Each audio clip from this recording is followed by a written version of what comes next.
Hello, friends. Hello, welcome to Westeros Talk, episode 4. Oh, no. Episode 4 and episode 4B, that was the alternate timeline. So, no, we are here for just one episode and one timeline. Hello, and thank you for joining us. We've got some great stuff ready for you today. We are going to talk Arthurian Ice and Fire. And we're going to not get too deep into any one thing, but we're going to give a nice overview of all the Arthurian themes and ideas. Well, not all, but a lot of them that are in Ice and Fire, a huge influence on George Martin, are the King Arthur stories.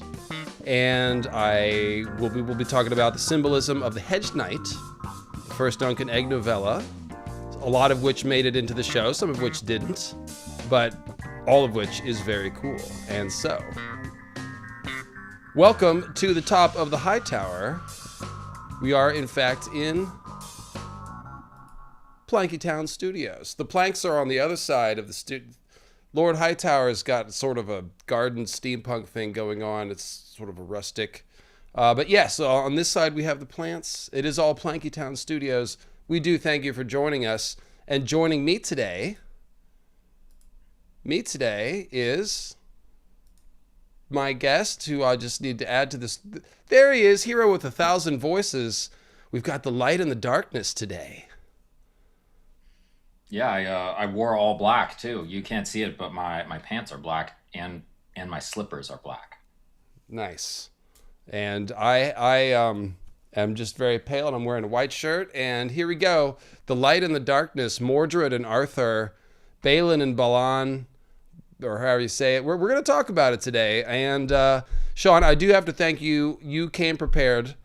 We've talked about the symbolism of the Hedge Knight quite a bit. But you did a great job of coming up with some notes, nice boiled down notes, so we can do this for like 30 minutes instead of 3 hours, which is like, I don't know, how many minutes is 3 hours? It's 180 minutes. 180. Yes. Yeah. And so we will bite size. I added some things in there. And I reviewed Sean's AI summary of the Hedge Knight and made sure it was... No, I'm kidding. We don't use AI on this channel. Come on. No, this is the one channel it will definitely never happen on. No, we're painfully real here. This is the Halloween store stag crown made of plastic, but it's real. It's real. That's what counts now. And no one was fooled. No. And then, of course, Arthurian... I mean, this is kind of an advertisement for your channel, honestly, as much as it is me bringing you on as an expert guest. Hero with 1,000 voices. Check out his Patreon, where he's got probably like half his content on his Patreon. And basically, Sean... Two-thirds. Two-thirds. Well, whatever. We're not getting technical here. The point is, you are going to boil down some of the Arthurian influence on Ice and Fire that you have documented in many of your videos. And so if you like what you hear today and you want more Arthurian Ice and Fire, Sean's channel is the place to go. That's what I'm trying to say. And so thank you, Sean. We do appreciate you in general and specifically today. Well, I appreciate it. And actually, I have a video coming out on King Arthur on YouTube right after this stream. So, the stream is 3 p.m., 6 p.m. Eastern. My video will come out at 6:30, so we have a good 3.5 hours. Give you a little break, once we're done yapping, and then you can go check out my video. It is the second in the King Arthur series. It was meant to be the second and final. It is now the second of 3. It is just basically telling the story of Gawain and the Green Knight, and then I will get into the analysis of it and why J.R.R. Tolkien was obsessed with it in the third video. That's very exciting.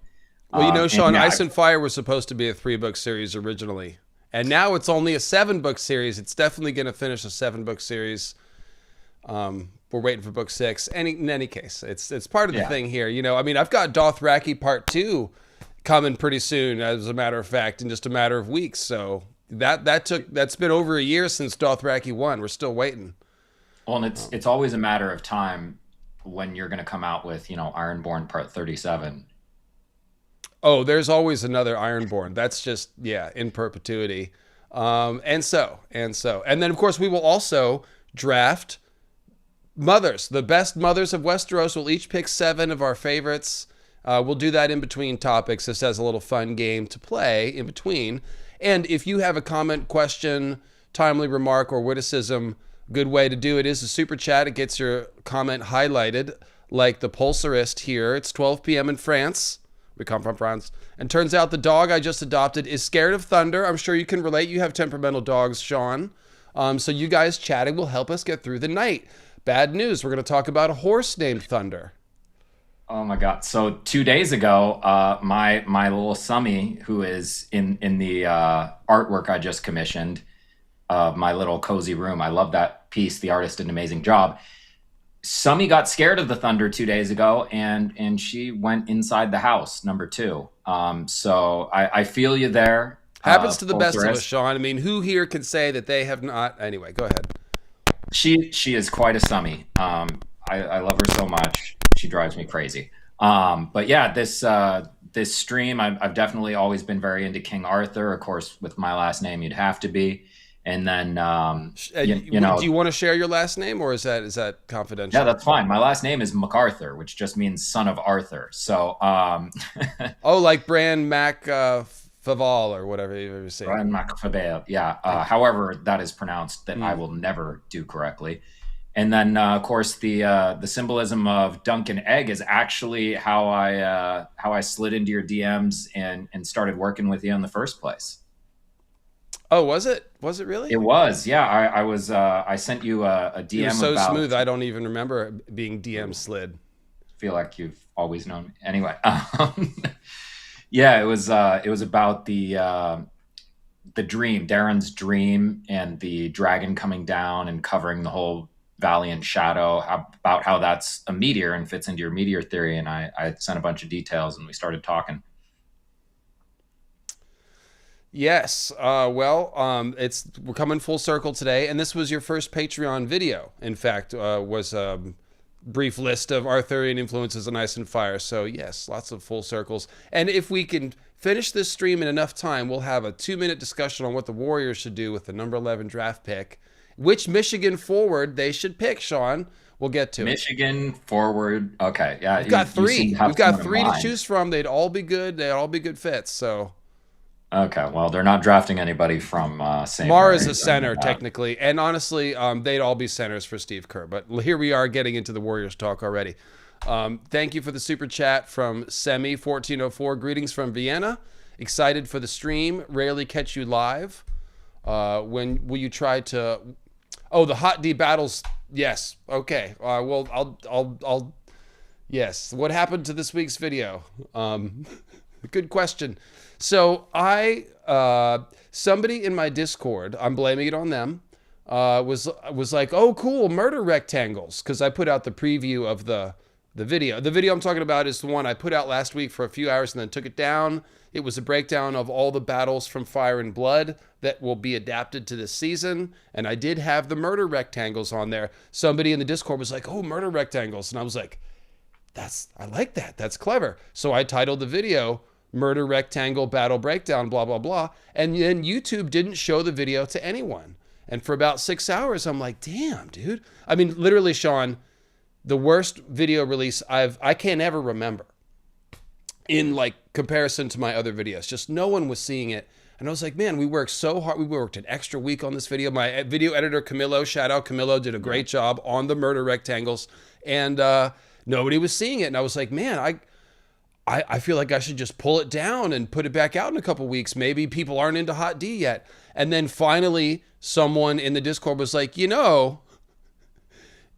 maybe without the word murder in the title. And I was like, of course, because you see on YouTube when people talk about stuff like that in the thumbnail, they put asterisks and they blur the word out and stuff. And we're always dancers saying R word this. And, I just completely didn't think about that. So we will put it out again, not this week, but the week after. So look for it on like Tuesday of the week after next, which is a little bit less than 2 weeks from now. So. Yeah, and you can use a euphemism like rowdy rectangles. I'm just going to call it Battle Breakdown and something generic. Yeah, I got a little happy with that. So, but yes, we did work hard on it. It is a fun video. I'm very happy with it. Again, Camilo kicked ass on that one. And so we will bring it back. Yeah, Grey Waste Tim, who's well familiar with the no-no words on YouTube. He says it makes the algorithm cry. I believe that is correct, Tim. Well, so with Tim that is, said, danger rectangles, yes. It'll be back. And so here's the videos. I'll just tell you the videos that we got coming the next few weeks. Horn of Winter, does it call the others? So we're talking about Sam's little silent, broken, chipped. It didn't make any sound. It must not have done anything. Did it call the others to the fist? Does it bind the others? Does it break the wall? Etc., etc. In case you didn't get enough horny goodness on the Jorman video, we're back for more. The week after that, I will give you the battles breakdown. And the week after that will be the First Men video, which is now about halfway done. An hour and 47 minutes of First Man history. Oh, yes. So, and then Sean's video coming out right after the stream. So we try to keep you guys entertained around here. When is the George Martin diss track dropping? I'm still holding out strong, man. Like I've said often, I'm determined to be around here spreading good cheer until the Winds of Winter comes out, at least. So if you see me lose faith, then you know it will be over. Like everything will be over and done. I'll be the last one on the train here. So I have faith. He's written like 1,200 words for the book. You know, it does exist. It's just not quite finished. Our good vibes may not help George at all, but bad vibes certainly don't. Exactly right. And we're all having fun and learning about world building and symbolism and whatever. So it's good times. Appreciate y'all. Oh, I think we missed a super chat. Oh, well, that wouldn't be good. Let's not do that. Were the swords for the Iron Throne melted on a giant weirwood stump? Not that I know of, Marcus. However, the symbol of the Iron Throne is meant as a sort of black and white opposite of a weirwood throne. It's because the swords are like barbs and thorns, so it's kind of like a crown of thorns, a throne of thorns. It's kind of a wordplay thing. It's also like the exploding moon with all the black sword meteors exploding out from the center with a silver Targaryen like the moon in the middle. So it's kind of an overlapping symbol. Like we've compared the tree thrones and the kraken tentacles as a sort of inverse, symbol. So the kraken throne and the Iron Throne are in many ways very similar as opposites of the weirwood throne. Well, the Iron Throne and the Ironborn throne is definitely meant to be a comparison. And the kraken, like when you sit in the kraken throne, like I've said, you're sitting in the sacrificial seat. That thing is an altar for giving people to the Deep Ones. So the Ironborn King is a sacrifice to the Deep Ones. Similarly, the Iron Throne cuts the kings to ribbons when they sit on it. So it's kind of, lots of similarities there. That cloaca, it'll get you. What? Is that on the, Tim, is cloaca on the banned words list? I think that's okay. I don't know. He's doing his scavenger hunt. Eventually, Tim is going to finish his bingo card of all the banned words of YouTube. Yes, all on my streams. The Grey Waste Tim streams are unhinged. Like, go to the Grey Waste Tim channel when he has a live stream. You'll be in for a good time. It will not be monetized. It will not be censored. It'll be raw as hell. We love you, Grey Waste Tim. You're a dynamo. So let's go ahead and so, like I said, I didn't take questions ahead of time, but if you do have comments and questions as we go, feel free. I didn't ask for questions ahead of time because Sean brought a lot of info, quite frankly, and we're just going to get into that. So there we go. The symbolism of the Hedge Knight, Sean. And it starts with a cover-up. A cover-up? A cover-up. Well, what do you mean? When you name a little village, town, and castle Ashford, you name it because it is a ford of the River Ash. A ford is literally a river crossing, and it's a very typical naming convention in real world Britain. So it's a cover-up because there is no Ash River. The river is the Cockleswen. So I was on the wrong one. We've got two versions of this. Oh, yeah. I actually want to start with Arlan of Pennytree. Since you've let it out, we'll say it. But yes, Ashford Meadow. It is a sneaky way of telling us that we're going to talk about Ashai, actually. And this is one of the ones that I remember. This was one of the first times you broke my brain on a stream And I was like, wait, what? Yes, Ash Ford, the River Ash in Ashai, and a ford is a river crossing, and this is called the Coggleswent, so it should be called Cockleford or Wentz Ford, but instead it's Ash Ford. So that's pretty fun. Like you said, we'll get back into it, but that's not where the Ashai comparisons stop. No, and basically this whole thing is a long night breakdown. I mean, most of the symbolism is around the long night. They're just different parts, aspects of it. So we'll get into that. But that to set the scene, yes, there's a lot of meteors landing. There's a cloudy sky. There's the world tree. There's tree knights and dragons fighting. That's the kind of stuff that's going to be here. But let's start with Arlan of Pennytree, because it is a nice little self-contained friendly place to start. Sir Arlan, the show, one thing of the show really did is like, now we all feel about Sir Arlan the way that Dunk did in the story, So. And that's not how it looked when it was starting. The first little montage we see, well, first we just see him dying. Then the second one we see is of him just whapping Dunk over and over again. A little montage of him just beating the snot out of Dunk.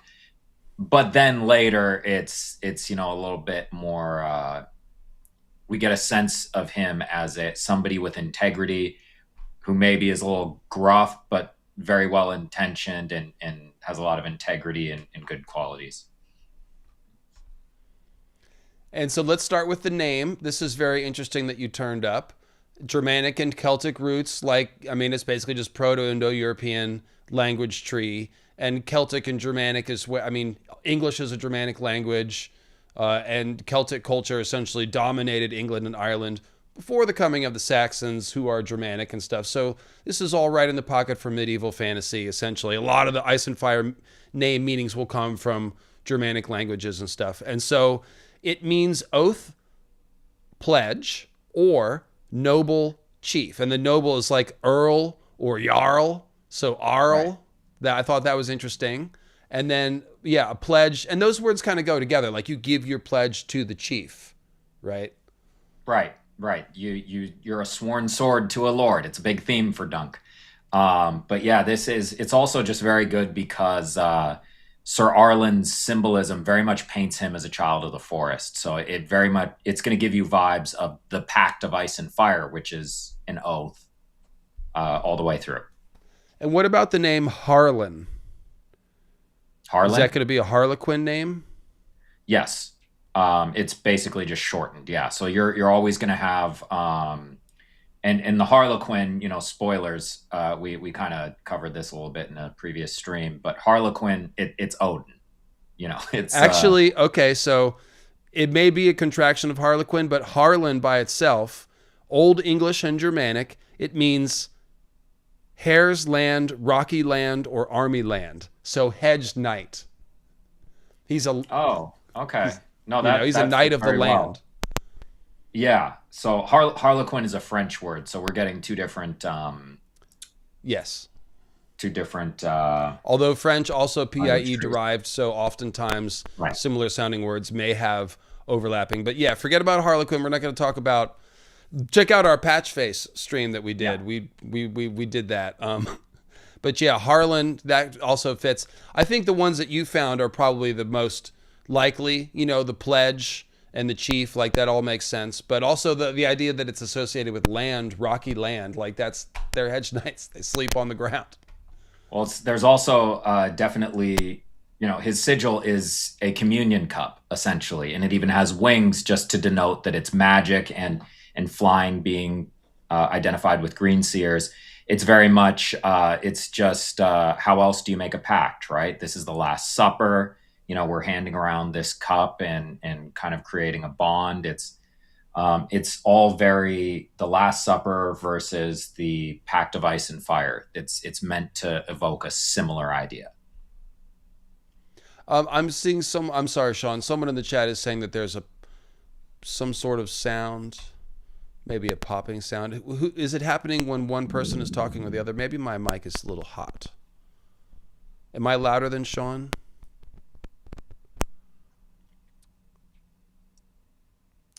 Oh, we don't want a popping sound. just heard it. I Dave's muted popping. my mic and it was still going. Okay, So let me just I unplug and plug back in here. Take over the notes for a second, and I'll be right back. will do. So Sir Arlan is, with his name meaning oath or pledge, he's running into another motif Dave has definitely talked a lot about, which is the Oath Keeper motif. So Arlan doesn't actually give Dunk his sword, but Dunk gets his sword as kind of his heir. And so that's it. It's has a lot of similarities to the idea of Jaime giving Brienne, who is a Dunkling, this called Oath Keeper. Oath Keeper itself is one half of the sword ice. So again, we're getting, Pact of Ice and Fire here. You split a sword called ice by smelting it with fire, and now you have two swords that are the Oath Keeper sword. And this is something that Dave has gone into a lot with the comet as an Oath Keeper that will return, because comets are on a very regular elliptical orbit. So the Oath Keeper comet returning and being part of all these prophecies, Sir Arlan giving Dunk this sword, we are meant to be thinking comets, and that is something that plays a lot in the whole Dunk and Egg novellas. Comets, meteors, eggs landing on Earth right in front of Dunk. All right, so I'm going to try talking again, and you guys let me know if there's any popping sound. And the other thing about this, Sean, is that there's a theme going here with Oath Keeper and Arlan's name meaning oath, and Dunk being so worried about being honorable and keeping his word and stuff like that. Except for when he fibs a little bit about being knighted. Obviously, it's a white lie. We don't hold that against him, guys. It seems like you fixed it. Oh, great. I just plugged everything, took it out, plugged it back in, turn it on, turn it off, take the cartridge out, put it back in. Cool. Excellent. Thanks for letting me know, guys. You know how I feel about having the sound be messed up. It makes me cry. And so, yeah, a lot of oath keeping here. Also ties into Galladon of Morn's sword, the Just Made, which is the one Brienne compares Oathkeeper to. And obviously, Brienne, a Dunk descendant. We didn't say that. We assume everyone knows that. But yeah, we're going to see a lot of the Dunk themes echoed in Brienne's story, of course. Shout out to King Renly. Rest in peace. We'll never see his like again. Yeah, so lots of oath keeping.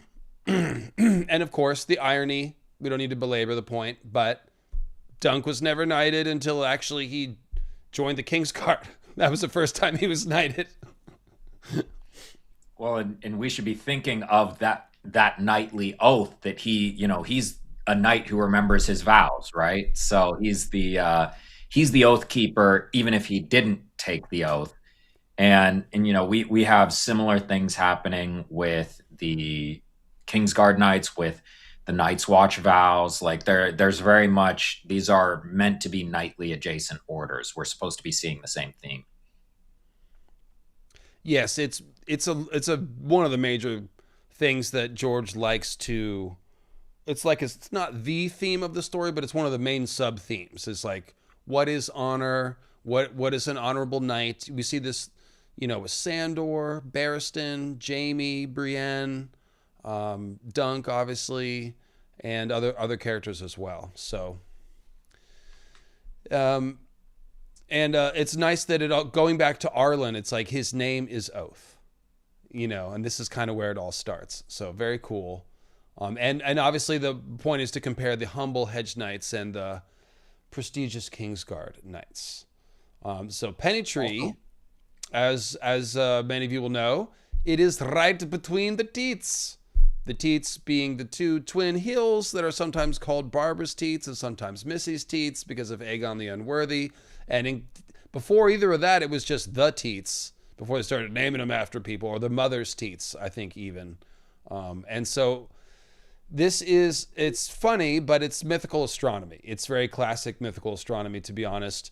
It shows you that Pennytree is the world tree. And these two hills are like the two moons, because I don't know if you heard this, there used to be two moons in the sky once. And so we have a setup of the ice and fire Earth system, not the whole solar system, but the Earth system. One world tree and two moons. And just for anybody who doesn't know, the principle behind the cosmic world tree, if you're standing in the northern hemisphere where most humans have been writing the mythology that we talk about, okay? Europe, places like that. If Russia, Siberia, Northern Hemisphere, even Egypt actually is really far north if you look on the map. Same thing for the Middle East. We're all in the Northern Hemisphere.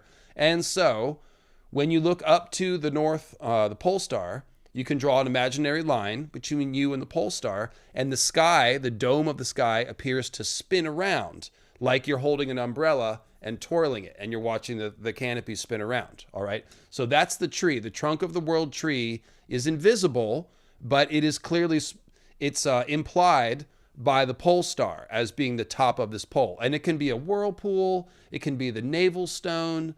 There's different metaphors for it, but it's one of the most common myth themes in world mythology. And so basically, if there was 2 moons, then this is a perfect mock-up of this solar system. We've got the world axis and we've got these 2 moons, and they're revolving around Earth. So they're perfectly going to be, they're like fruits in the cosmic canopy, if you will. It's also a very good light-bringer forging metaphor, since, Azor Ahai, of course, stabs Nissa between her. So this is like an oaken sword, a green seer power, but it's covered in copper, which makes it a giant conductor. It has the lightning striking a tree, fiery motif. And of course, the blade takes out all the warmth and the strength and the courage and takes out the warmth, and then it's fiery after that. So now that we've stabbed, between the teats, we have a fiery sword. And some of the copper coins in Westeros are actually stars. So they're like nailing stars to the tree, which is kind of the whole point.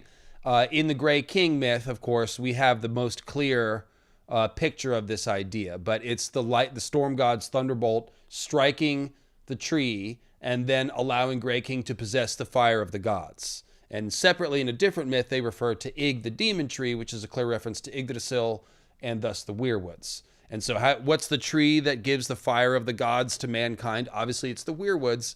And although the weirwood leaves are mostly described as looking like bloody hands, they are also described as a blaze of flame a couple of times.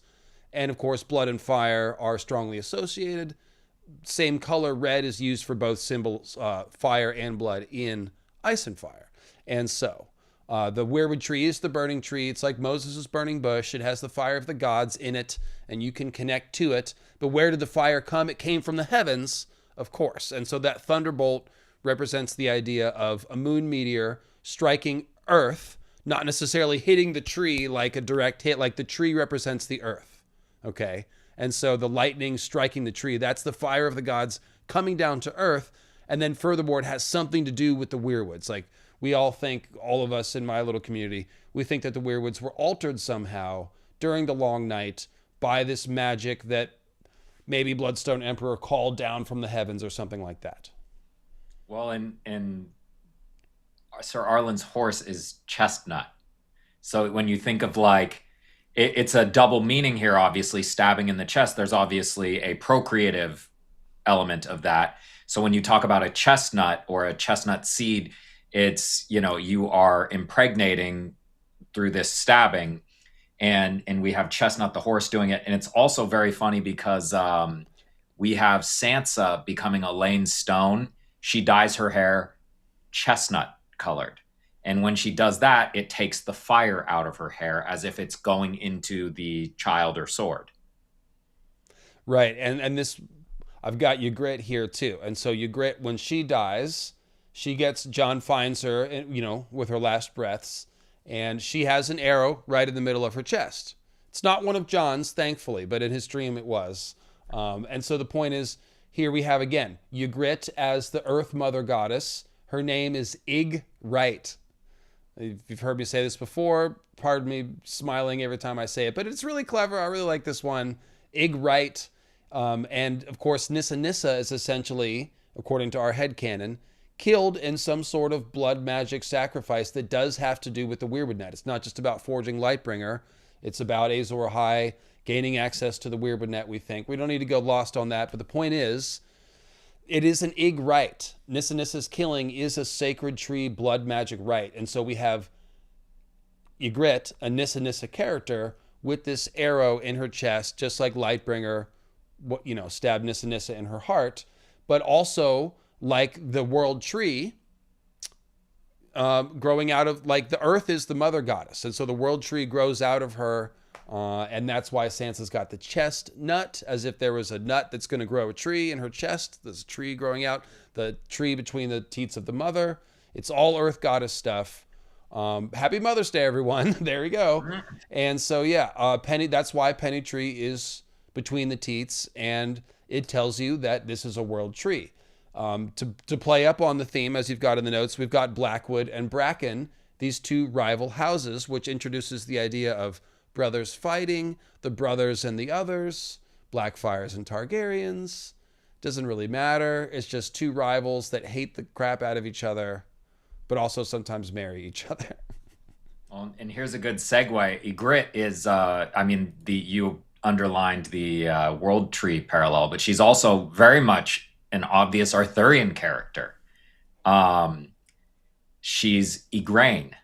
Tell me more. So Igraine is Arthur's mother, and she was stolen, if you were to put it in the wildling idiom, because Arthur's father, Uther, had to have Merlin glamour him to look like Gorloy, Igraine's husband, so that he could get her cookies. Terrible. Very dishonorable. Yeah, it's very dishonorable, but he stole himself a wife there. That's why Uther Hightower steals Maris the Most Fair from Argoth, the stone giant. Right. It's a much more benevolent version of it, but it is wildling stealing, and it is also very Arthurian. There you go. A little sample of the Arthurian ice and fire that is to come later in this video. Thank you, Sean. I noticed that there were several Arthur things that sort of came up in our Hedge Knight notes, and so there you go. Arlan is much smaller than Dunk, so he appears almost childlike, and he is very old. So we see this a lot of times, like with Bedwick. Not Bedwick. Squirrel. It's the ranger that's called Giant. What's his real name? I thought it was Bedwick. Maybe it is Bedwick. He's very old and short, and so he's got gray hair, and he's really small, but he climbs the trees because he's small, and so they call him Giant. Am I mixing up two characters? I think you're right, but hopefully the chat will correct us. But yeah, he's the one who climbs inside the oak tree, right? Says, "How do you like my castle, Lord Snow?" I believe so. But I thought, is his nickname Squirrel or Giant? Oh no, chat. I'm looking it up right now. Help us out. A lot of characters in this story.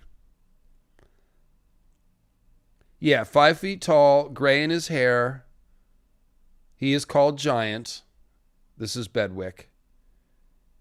Oh, he climbs the tree like a squirrel. He doesn't have squirrel nickname, but that's to help us think of the squirrel people, the children of the forest. So it's an old man who's child-sized who climbs a tree and lives in an oak tree in a different scene. So that's Bedwick / Giant. So it's a child of the forest, and he becomes a giant basically when he climbs the tree, I think is the idea. Like, just like Bran, when he wears the weirwood tree, he becomes a giant. The weirwood. Oh, you're muted. Dave, you're muted.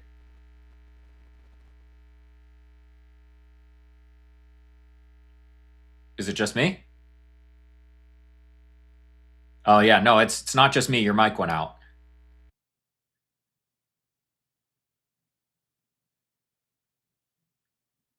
Okay, so while Dave is fixing that up, I'm going to go ahead and push us onward in this. It's a little outline we got. So, are you good?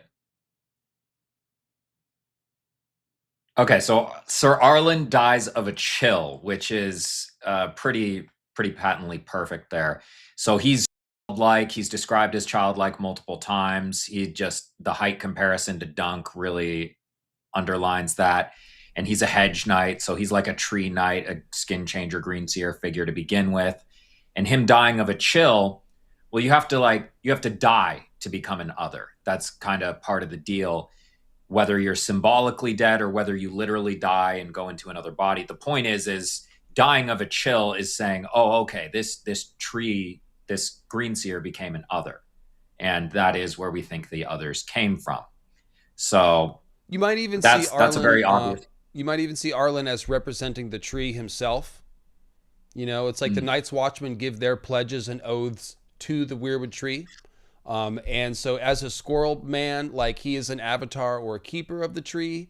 And so him catching a chill might even represent like the freezing of the other's part of the weirwood net or something like that, you know?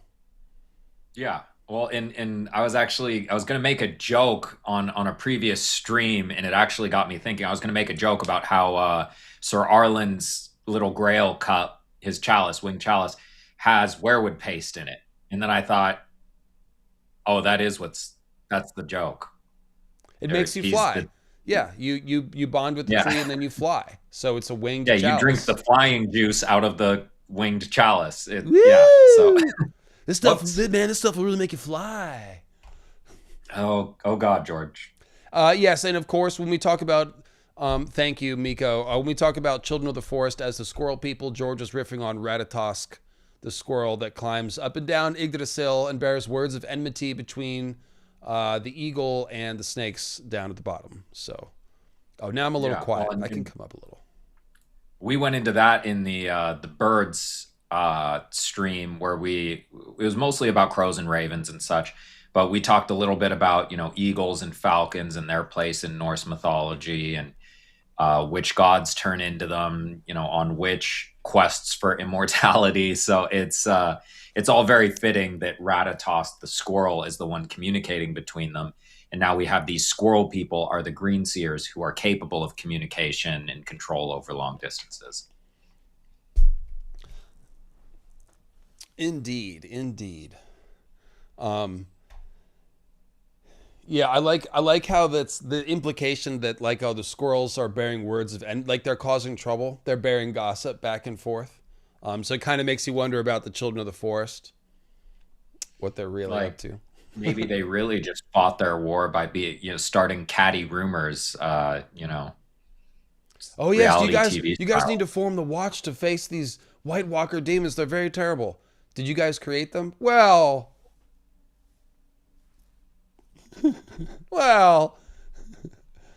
I actually am going to think about making a video about Night's Queen and the creation of the others to explain just what that's about.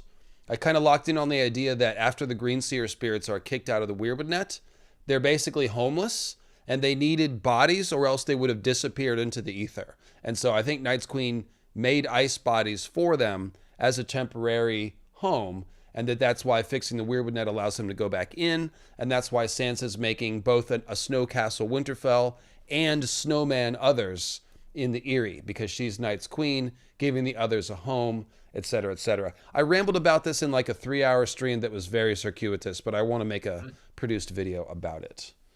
Yeah, so that might be coming soon. It might be after Hot D, but.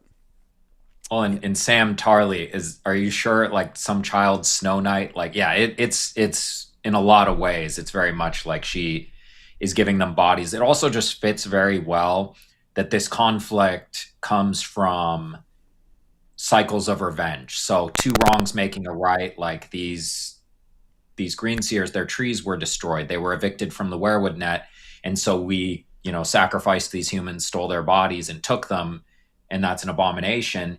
And it's the two wrongs making a right, not really making a right thing again. And it's all about, if you want to actually reconcile, you have to end the cycles of revenge and violence.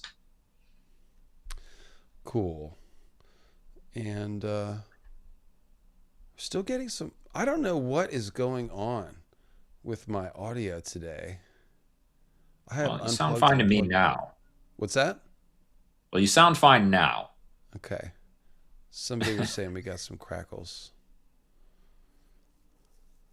Well, keep on top of it, folks. Let me know if there's anything wonky. I'll have to unplug everything more or something. I don't know.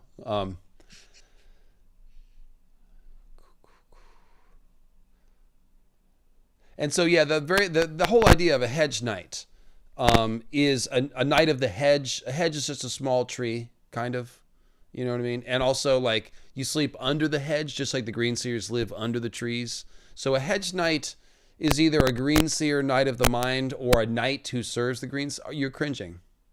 Yeah, you're getting the crackles again. Okay. All right. Well, then, why don't you explain the Roger of Pennytree thing, and I'll try again to reset my audio. Yeah, so it's, everybody knows somebody named Roger. We have in world, we already have like Rogar as an equivalent of Roger. This one was made much more direct just to draw attention to the, etymology and history of the name. Fantasy authors, more than anything else, they're talking about Beowulf. It's always about Beowulf. So Hrothgar is actually where we get the name Roger in English from. So Hrothgar, it's a normal name. It was not invented by Beowulf, but that is the most famous incidence of it, and that is what you are referencing when you do a fantasy book.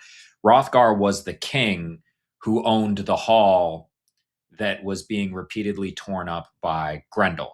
And he ends up basically making Beowulf his heir after Beowulf defeats Grendel and Grendel's mother. And there's a whole lot of, world tree symbolism and lake of fire and underworld stuff going on. It's all very potently symbolic. You can see very instantly why fantasy authors love it. But invoking that character, Roger, this is a son figure of Sir Arlan. He's his nephew, literally, but anytime you have the squire relationship, it's meant to be a father-son thing. And this is also a very common theme in Beowulf, in Arthurian lore. It's all about the nephews. These guys do not have heirs, so it's always their nephews who take over. It's Sir Gawain is supposed to take over for Arthur. Mordred was originally a nephew of Arthur before he became a bastard son. Welof is a nephew of Beowulf who inherits his kingdom. And, Tolkien took this in a big way. Eomer is the one who takes over for Theoden. He's his nephew. And the other heir is Eowyn, his niece. So it's very much, it's showing there's a lack of fertility motif there. And that makes a lot of sense because we have Sir Arlan portraying a child of the forest greenseer, and part of wedding the tree is foregoing the idea of having children. You have to link up to a tree. You don't get to live all like magic a human power anymore. really, like anytime you see people grabbing onto magic power frequently, that's what we're being shown is they're trading their children's future for their own present, kind of in the opposite way that parents sacrifice their own present for their children's future.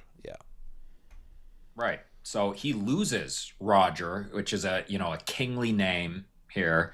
He loses his son, who's supposed to inherit the kingdom here, and he replaces him with Dunk.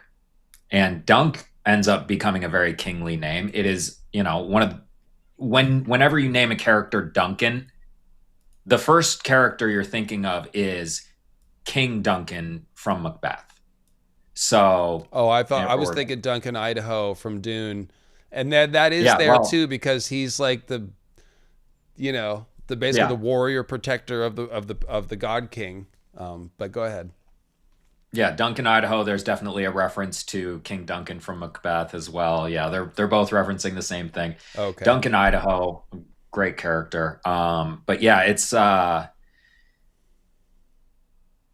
kingly name, and beyond that, we see that confirmed in the fact that Egg's heir originally was Duncan the Small, Prince of Dragonflies. So it is very much a royal name here. And so this is Arlan giving whose name means lord or jarl or whatever. He is, meant to be a king or a noble here, passing it on to Duncan. Very cool. And of course, Jon Snow, Ned's nephew. There's a lot of evil uncles, not all evil, but there's a lot of uncle-nephew stuff. Yeah, for sure. So to get into the Ashford Meadow thing, like we already said, it's set up to mimic the Ash River. So it's telling us not only about the long night, but maybe even about stuff in Ashai. And sure enough, you talked about, a meadow is a valley. Ashford Meadow. So they're literally in the Valley of Shadow, and does get shadowed. In fact, during the entire fight, it is gray and overcast. And then we see that cloud symbolism echoed in the face of Baelor Breakspear. When he dies, it's as if a cloud passes over his face. So there's a lot of clouding and darkness. And of course, Baelor, one of the easiest things, the symbolisms to find, is the symbolism of dead Baelor. And so this, it says, Daron the drunkard, talking about Dunk's, his dreaming of Dunk. He says, "You frightened me. I dreamed of you and a dead dragon. You see a great beast, huge, with wings so large they could cover this meadow." So they give Balerion the black dread, Drogon the winged shadow, all these shadow wings. Like, this is the shadow of the moon meteor dragons covering the world during the long night with ash. It's specifically ash and dust and smoke that clouds the sky. So that's what we're talking about here. And the dragon is dead, but Dunk is alive. So it's a dead dragon. This is a meteor symbol. There's a bunch of them in this fight, but this is like, it starts off with this dream. Then Baelor, when he dies, his head is cracked open. So think of a moon face, the moon cracked open, and then a piece of it drops off, upsetting scene. But if you think about the symbolism of it, it's literally like a piece of the moon being cracked and falling to earth. And that's when the cloud passes in front of his face, right? Yeah, it's also taking his brain out, which is what happens, a piece of his brain falls out. That's like somebody taking over your body, taking your brain out and taking control of your body. It's very othery.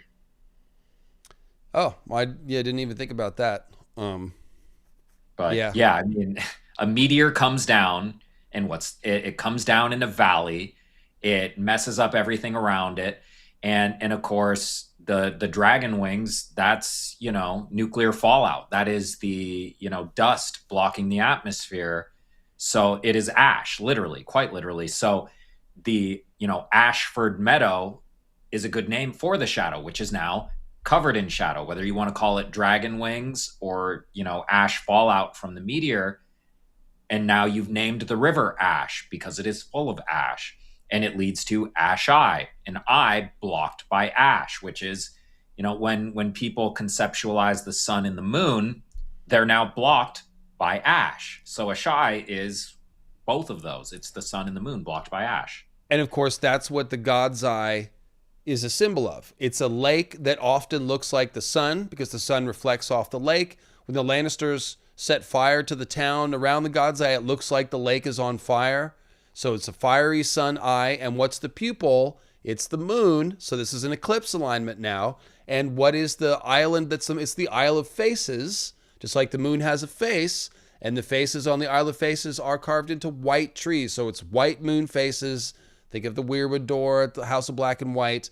So it's a very clear sun and moon eclipse symbol. And of course, when the moon cracked open and gave birth to dragons, it wandered too close to the sun, which means an eclipse alignment. The only time you can see the moon in the sky close to the sun is when it's in front of the sun, because otherwise it's invisible. And so, yes, the God's Eye is put out in the sense that the comet seems to hit the moon during this alignment. At least from one part of the earth, it looked like that. And so, yeah, you have the putting out of this great God's Eye. And so what did you just say? Ashai.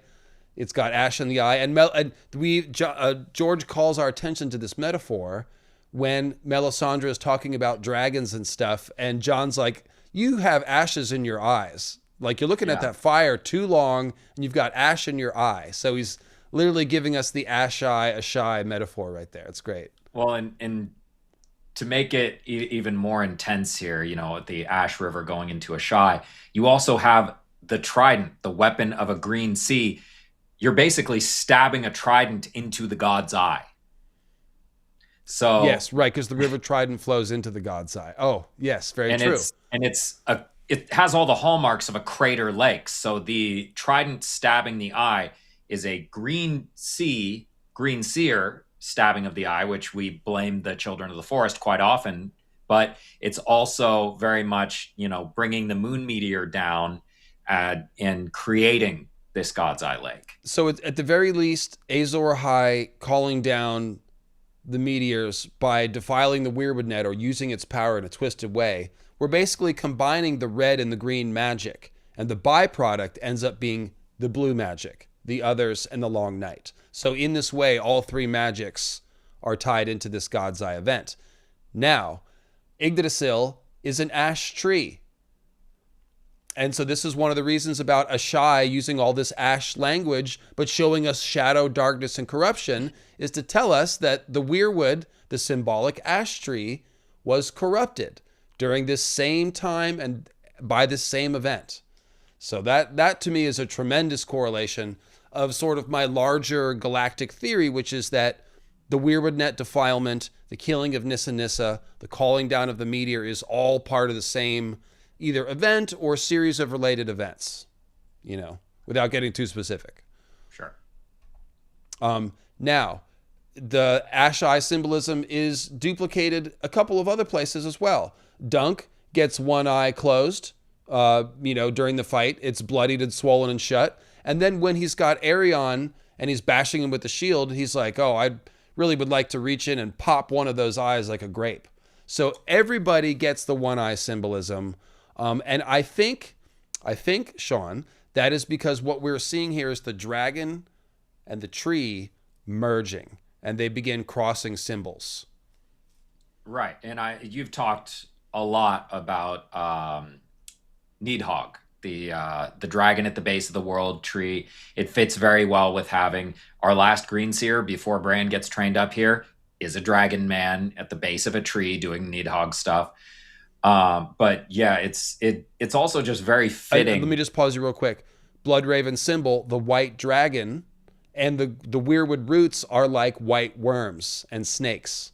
And so, yeah, Bloodraven, the white dragon or the white serpent in the roots, that symbolism is doubled by the roots themselves. And it's all about Nidhogg and the other serpents. There's so many serpents they're beyond count amongst the roots of Yggdrasil, it says. It's also you got the big brother red eye of, shout out to your merch store with Bloodraven with the one red eye. He is watching you. Also true. That's probably a great example of how George, he never forgets about modern stuff. He always ties in like modern stuff too, as well as all this classic mythology. Yeah, that's true.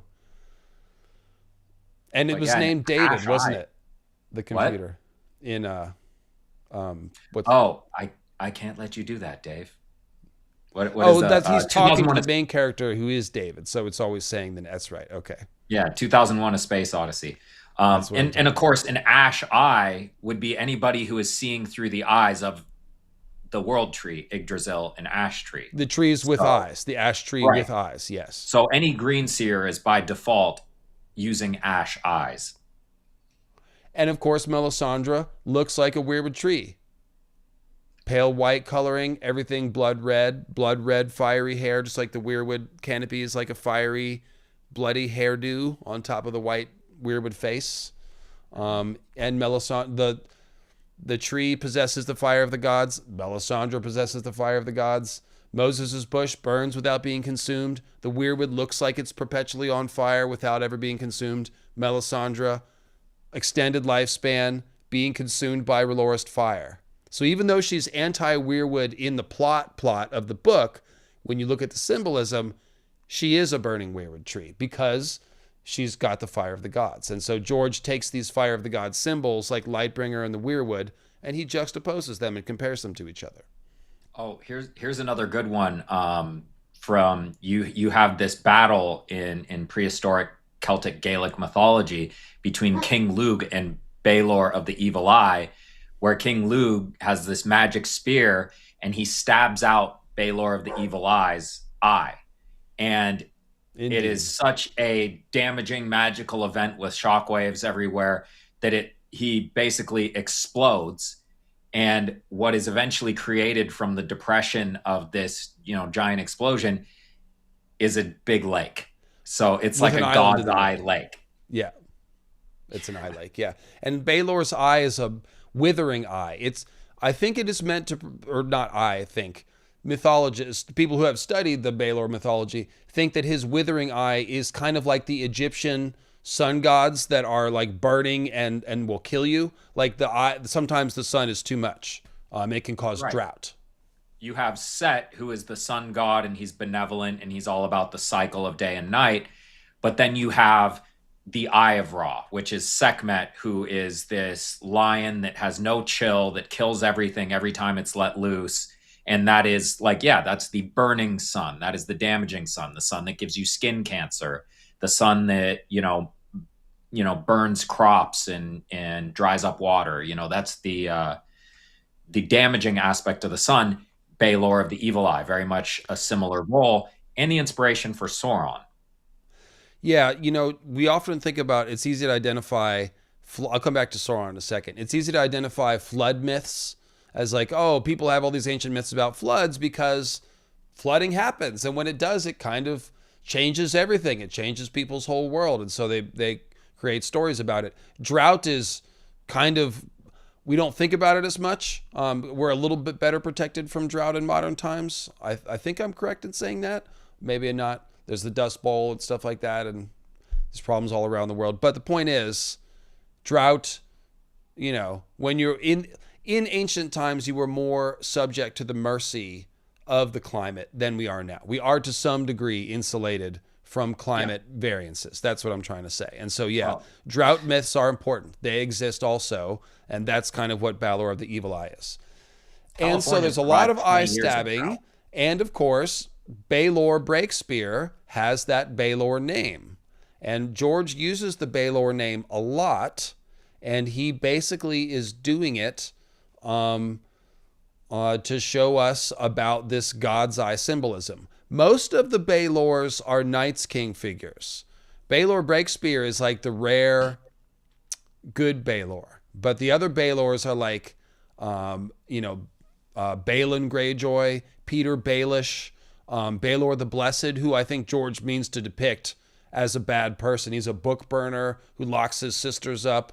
And then the Baelor the Blessed symbolism is the Sept of Baelor. It's an ice temple out of which the warriors' sons come, and they have the other symbolism of the mirror armor and the crystal swords and stuff like that.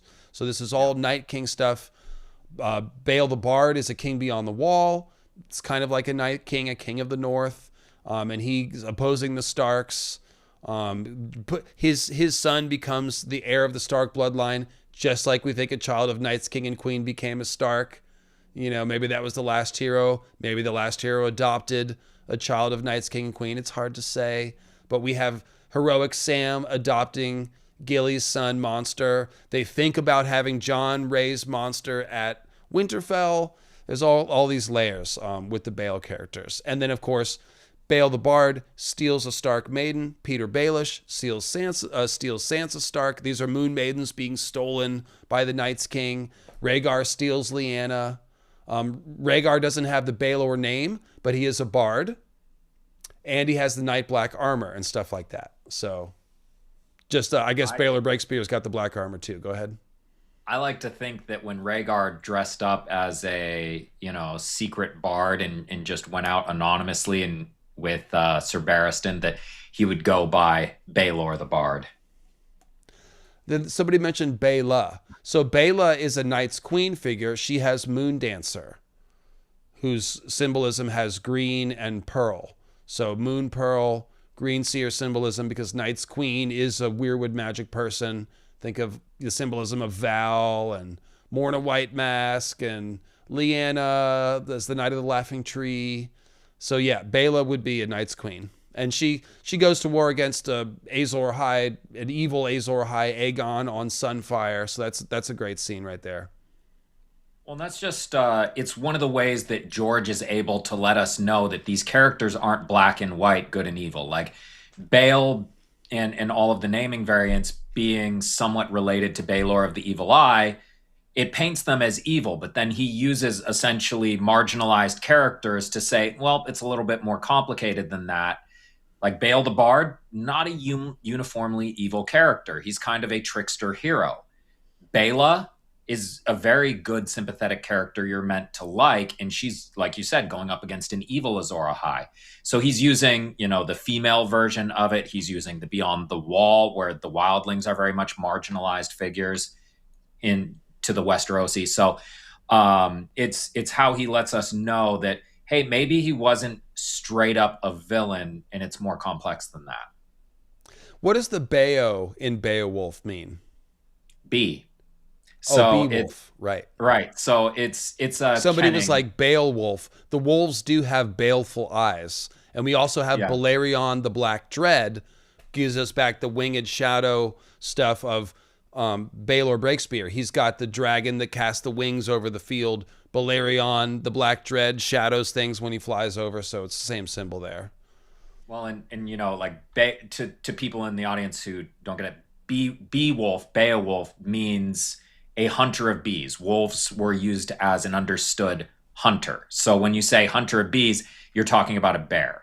So Right. it was just meant to tell you that, you know, Beowulf is a big, strong guy like a bear. And it's funny because the first person we get called Bear, the old bear, Jeor Mormont, he's got the EO in it. Oh, right. Yeah. And of Yeah, course, there's Beowulf. Bjorn in Tolkien. Bjorn and the Yeah, Bearlings. Beorn, Beorn. Yeah, and then the Beornings, and there's actually more, but I don't. It's I'm doing better with. Appreciate you. Oh, you are, Sean. You are doing better. You're recovered. Yes, you're doing great. We love you. What about Scott Baio? Downtown Clanny Brown wants to know. Leave him out of this. He's awful. Yeah, he's awful. Don't bring him up. Okay, so so this is the tie. So you can see what's going on here. Basically, to get back to Baelor Breakspear, he is an example of what we call the good other figure, because you can always look for these people. They change sides and they join the good side when all their friends are on the evil side, and that's essentially what's going on here. Is like Maekar and Arion's side, we're rooting against them, and sure enough, they have 3 Kingsguard with them, symbols of the others. And so, yeah, and then all of Dunk's team, we don't have time to go through them all, but it's a lot of first man earthy symbolism, you know, Fossaway, and I guess there's Fossaway on both sides because it's a bad apple. But like Lionel Baratheon, it's a clear symbol of the green men and the first men that are on Dunk's side. Dunk's the tree knight. We're going to get to Dunk in a second. Well, in Maekar, it's so perfect because Maekar is playing the hero in the symbolic sense. He wields the Morning Star against the Night King and during the long night to bring the dawn. But he accidentally, in real terms, he accidentally killed his brother, and it's a tragedy. And that's one of the things that we've always wondered is like, is Night's King really purely villainous, or is he actually the last hero? And him giving his children to the others is a part of a pact that ended the long night, and he's vilified and slandered. It's hard to say. Arthur Dayne is playing the Night King at the Tower of Joy. We've got Ned and his shadowy wraiths like Night's Watchmen. And then you have Arthur with Dawn.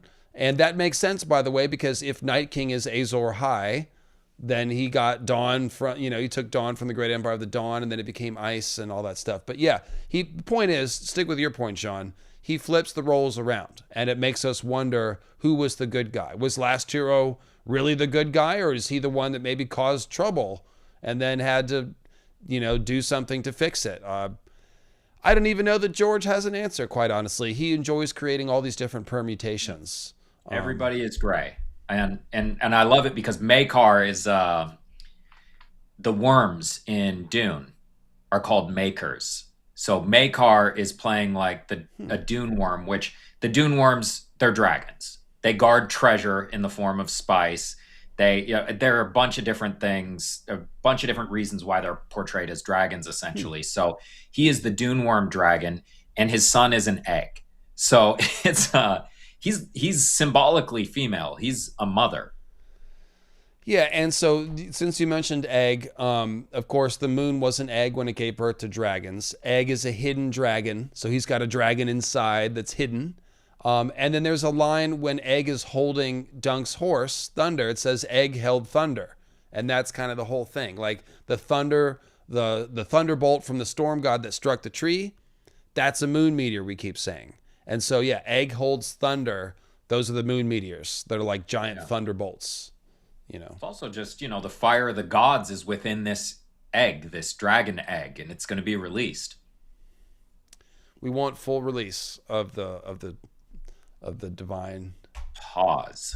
Something. All right, so let's go back here. I skipped over a couple things about Ashford that you had. Ashford's sigil is a sun and chevron, and a chevron is a V shape. So you're interpreting that as a poking object poking the sun. So this is just the Dorn symbol echo of a spear piercing the sun. And of course, Baelor Break's spear he broke lances and then was named Break Spear. And so eventually, years and years after reading this, just recently, I figured out, they named him Break Spear because he's Dornish. Yeah. Shout out to Sunspear.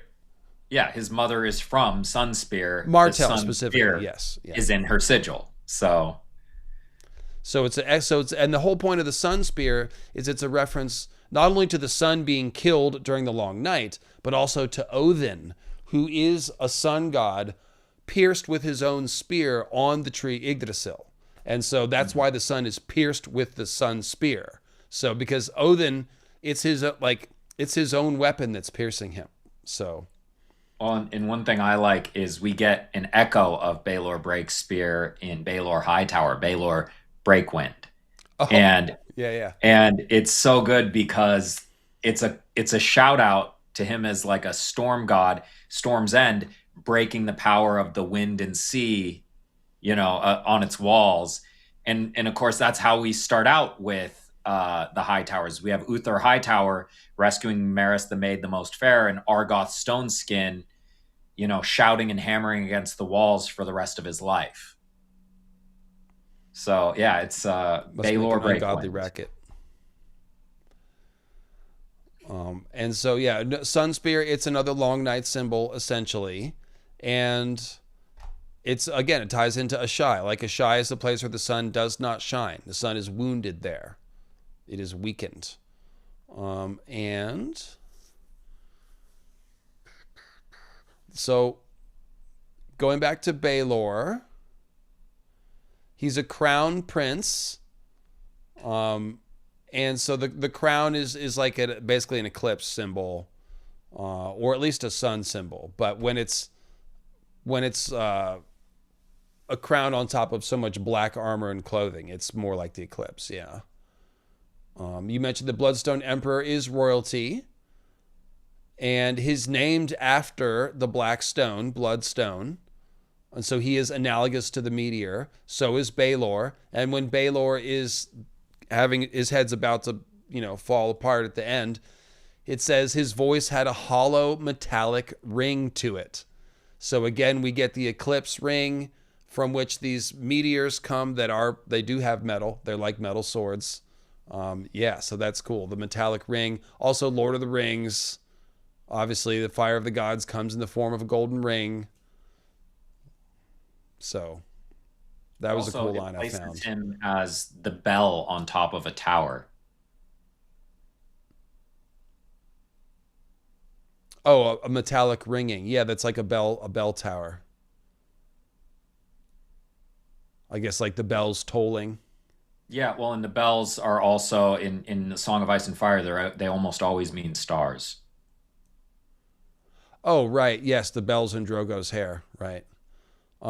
Kirsty is mentioning Melisandre has the heart-shaped face as well. That's a big clue about the heart tree parallel. And then the burning heart and all that stuff. Yeah. Burning heart tree.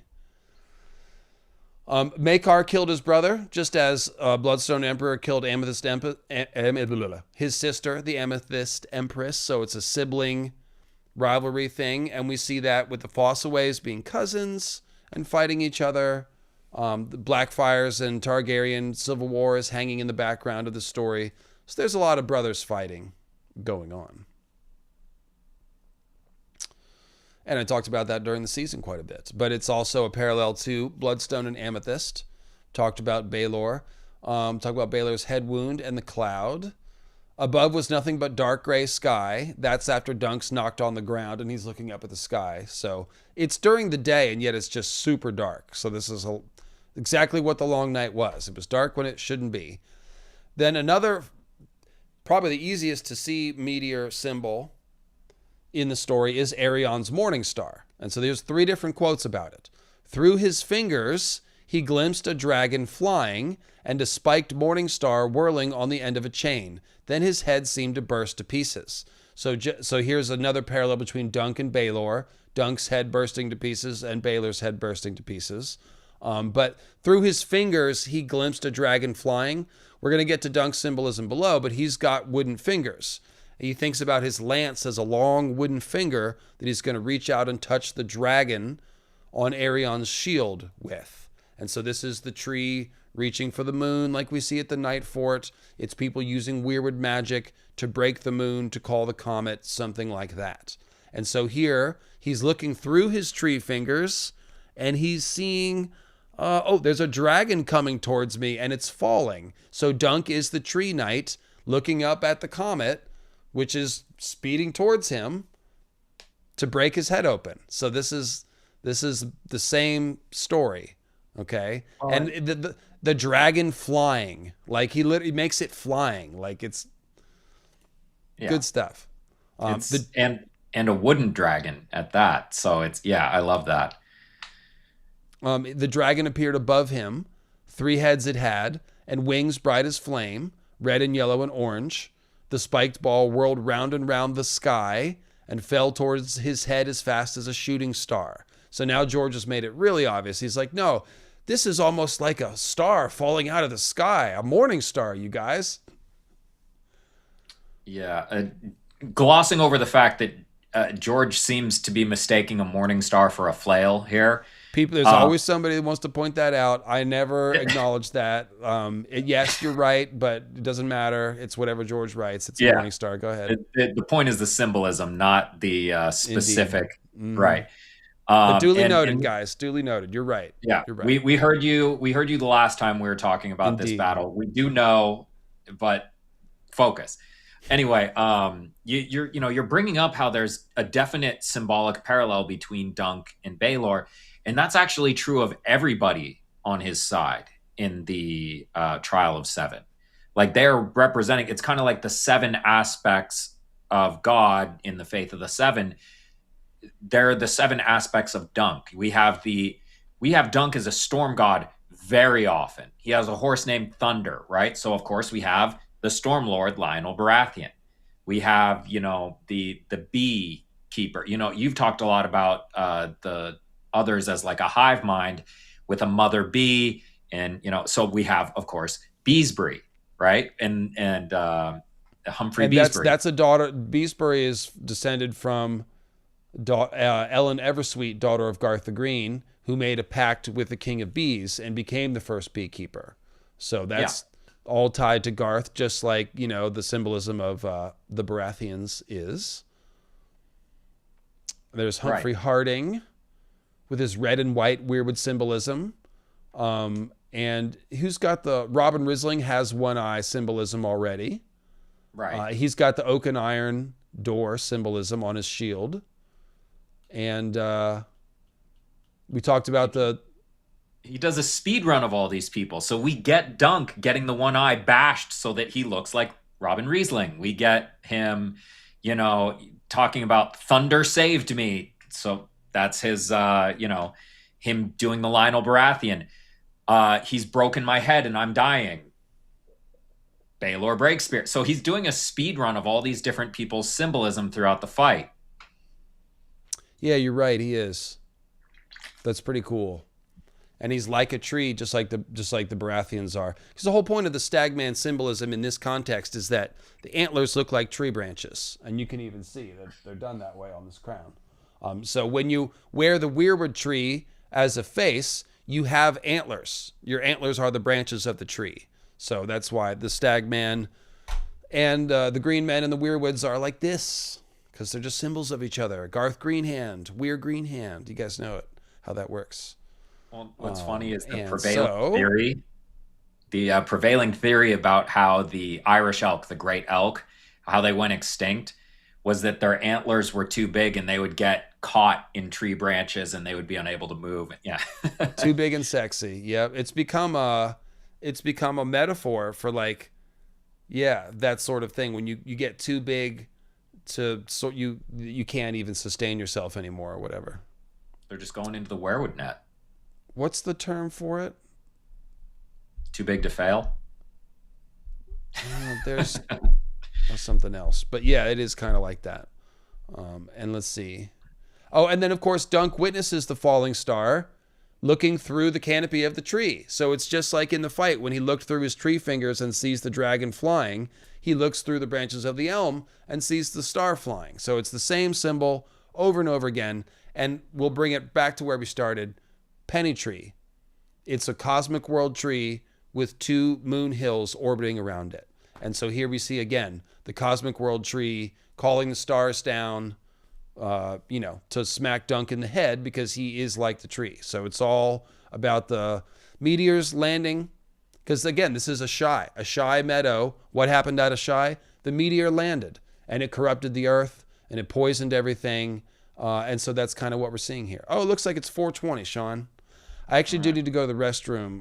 Do you need a restroom break as well, or you want to take over while I break? I'll keep going with it because I'm just going to bring up something you've already talked about, and it's about, you mentioned the Danes as, as close as we can reasonably prove to being Great Empire of the Dawn descended, right? They're secret Numenorians. Yeah, no, we all know this. Right. So what does Dunk find when he builds his pavilion where the falling star comes down at this tower tree? He finds an egg, and he's going to build a sword out of the heart of this fallen star because he's turning him into a knight, which is turning him into a sword. An egg is half Dane. His mother was a Dane. Again, happy Mother's Day. We're going to have our Mother's Draft in just a minute. We're just about done with Dunk and Egg, and we're going to turn to some Arthur. So, well, that was cool. I couldn't leave because that sounded interesting. But get into Dunk's. I've already read through this note, so I know what you're going to say here. And I'll be right back. I'll even put you on solo and then put you back to here. And so it's like your own YouTube channel. And I'll be right back. Getting ready for my own stream someday. There you go. I'm a big boy. All right. So I did what I always do. I go into the etymology of these words. Dunk is derived from a Germanic root to mean dip, which is why we use dunk as like dunking somebody in water, which is something that repeatedly happens to Dunk. He keeps going into different bodies of water on purpose sometimes, but usually on accident. He fights a duel in a body of water.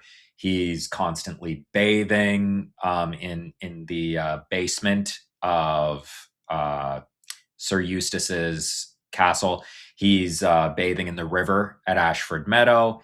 They tried to push him down the well during the mystery night at White Walls. So there's a pretty constant thread of him, going down the well. Like it's a moon well theme essentially, and the etymology works both ways in Old Germanic and current.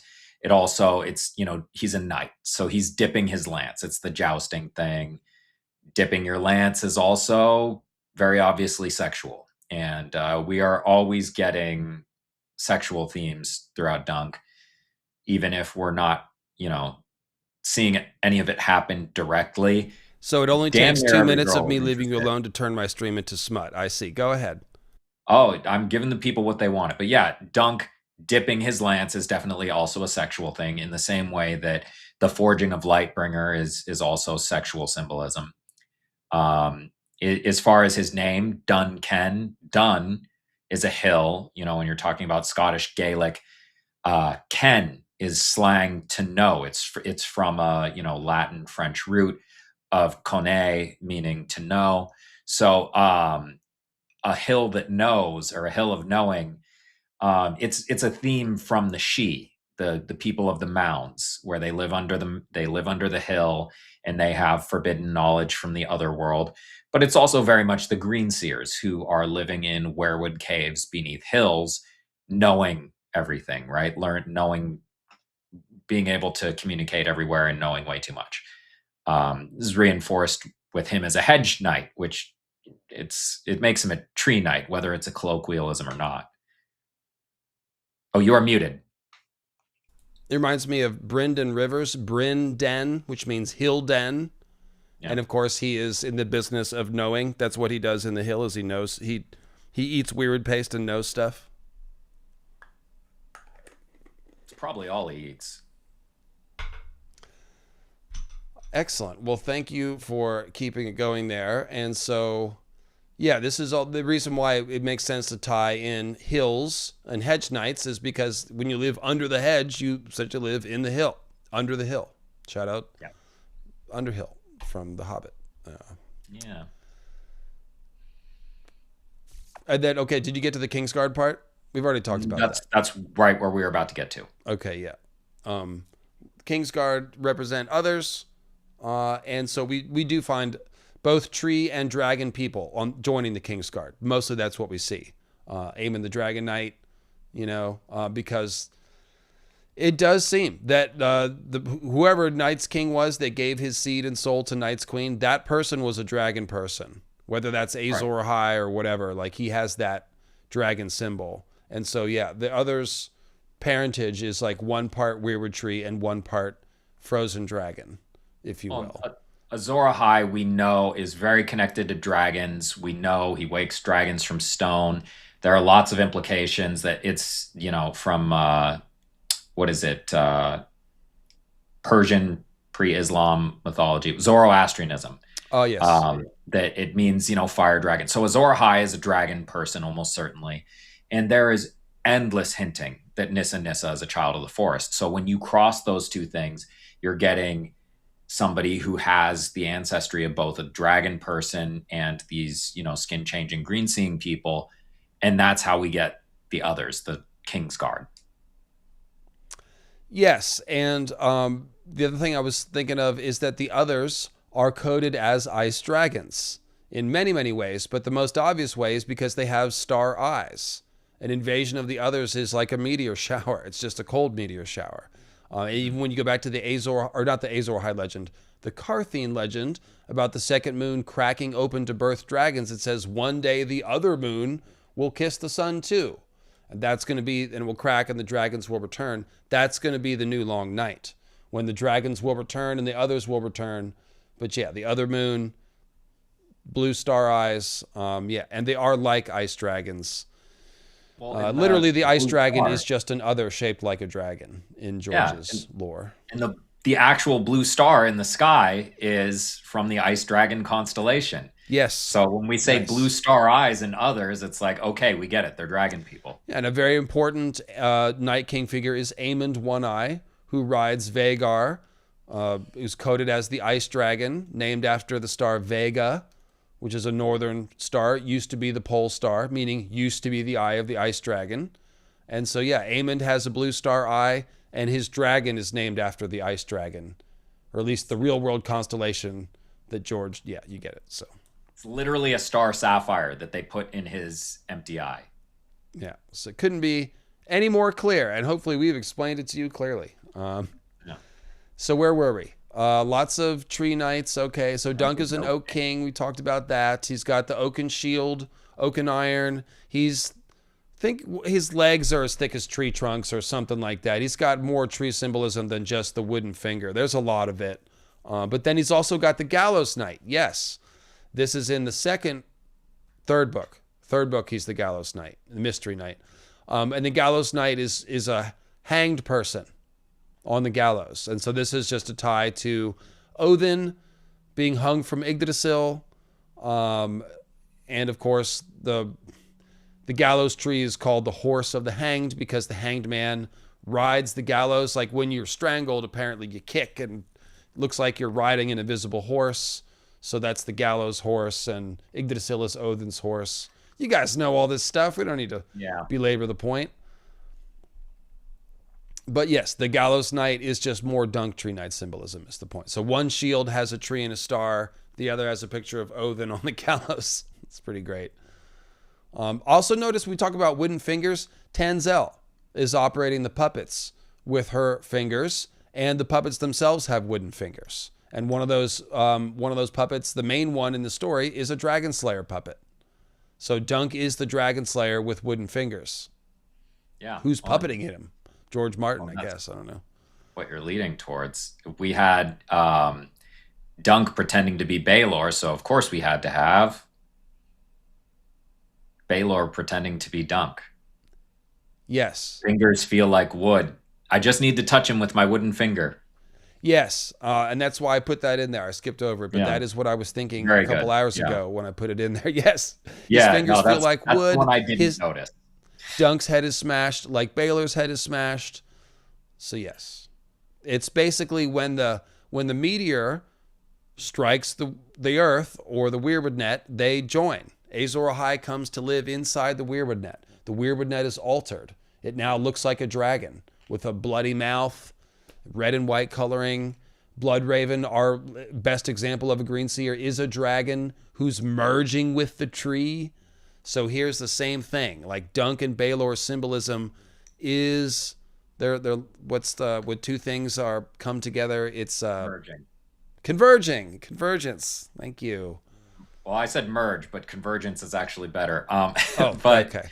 Yeah, it's also really good because and this is something that we've talked about. I don't know if we've talked about it on stream, but when Dunk is talking about, poking those grape eyes out of Arion, that's obviously Dunk as a giant. It's very reminiscent of the Mountain and the Red Viper of Dorne duel, where he actually does do that. And one of the things that happens before that is, he pulls the Red Viper down to earth after he has, stabbed that him whole with fight the is the same, dude. The Mountain is Dunk, who may be a Dunk descendant. He is representing the earth just as a world tree represents the earth. He's the Mountain, okay? And especially when he falls down, he's now prone like the earth. Then he reaches up and smashes the sun face. Right. Yeah, well, it's very similar. He gets stabbed not quite between the teats, but a little bit lower. It's the same idea. But when he pulls the Red Viper down, they wrestle and roll over each other for a little bit, and that's the merging. And at the end of the merging, Dunk and Arion do the same thing. Dunk pulls Arion down. They wrestle around in the mud. And also you'll notice when the Viper takes his giant leap, it says, the serpent grew wings. The Viper grew wings. So now he's a winged worm, which is a dragon. A dragon above him. And again, just to give you an example, it's the same fight, but now we're rooting for the dragon. We're rooting for the Arion figure in Oberyn. So that's a great example of how George takes the same framework and inverts the heroism or conflates it or complicates it. And it's a good thing he does that, because otherwise we'd be seeing the same damn thing over and over and over with no variation, and it would be very stiff. Right. By taking the same loose framework and adapting it different ways, it gives it variety and makes it more fun for us to try to sniff it out. It's also, he does a similar job of basically replaying the same fight with the duel between the Hound and Beric Dondarrion.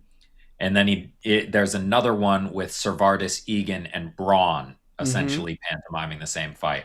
And it's how he manipulates elements in the world to basically cause the same symbolic thing to happen. It's just so well done. Good question from Miko. Did Azor Ahai maybe replace someone in the Weirwoods? Yes. The original people in the Weirwoods were the old Greenseer spirits. They got kicked out and became the others. Azor Ahai took their place. And this is what I keep saying about Bran and the Weirwood net. He's got to download this new hive mind that's living in the Weirwood net, that's made up of all the Greenseers that came after this event. That's got to get out. And so Bran's going to download it into his brain. Essentially, he's going to become the repository for that hive mind. And then the other hive mind is going to go back into the trees. So yes, exactly right.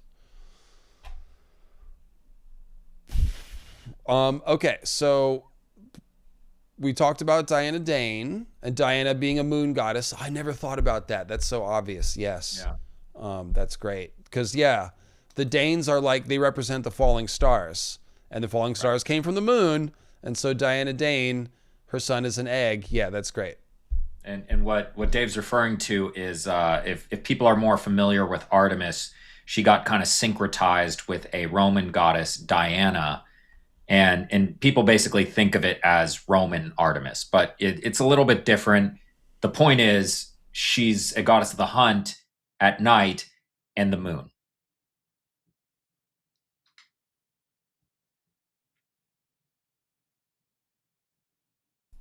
You broke off suddenly.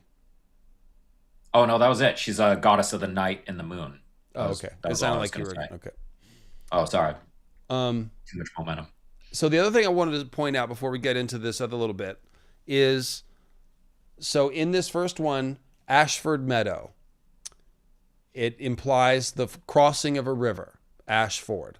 In the second Dunk and Egg book, we're literally fighting over the crossing of the river. It's the dam, which a dam is a weir. So we're fighting over the weir. And Cold Moat used to belong to House Osgrey. And so these are brothers fighting. Formerly, they were of the same, and now they're split. And if you look at Cold Moat, they've got the icy symbolism of the spider and the cold moat, but also the red and white weirwood symbolism of Rohan Weber's, she's a Nissa Nissa figure with red hair, and then we've also got the white and red spider on the sigil. So it's, and then with House Osgrey, it's the Checky lion. It's gold and green symbolism. So that's all summer green weirwood symbols.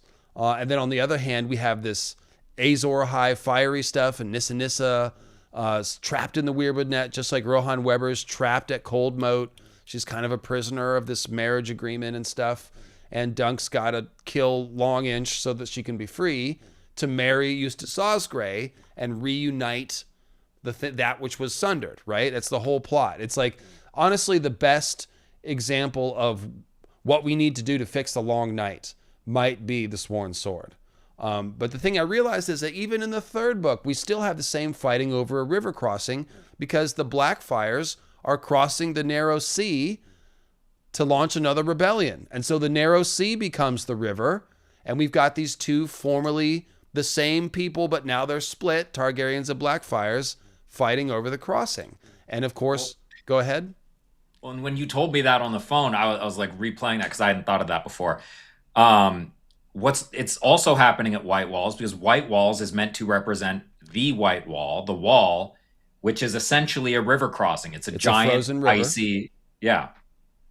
No, it's the frozen river of time, but it's just a frozen river. It's a border. It's a crossing. It works the same way. There's a couple places like at the Night Fort and Castle Black where you can cross. So that's the ford.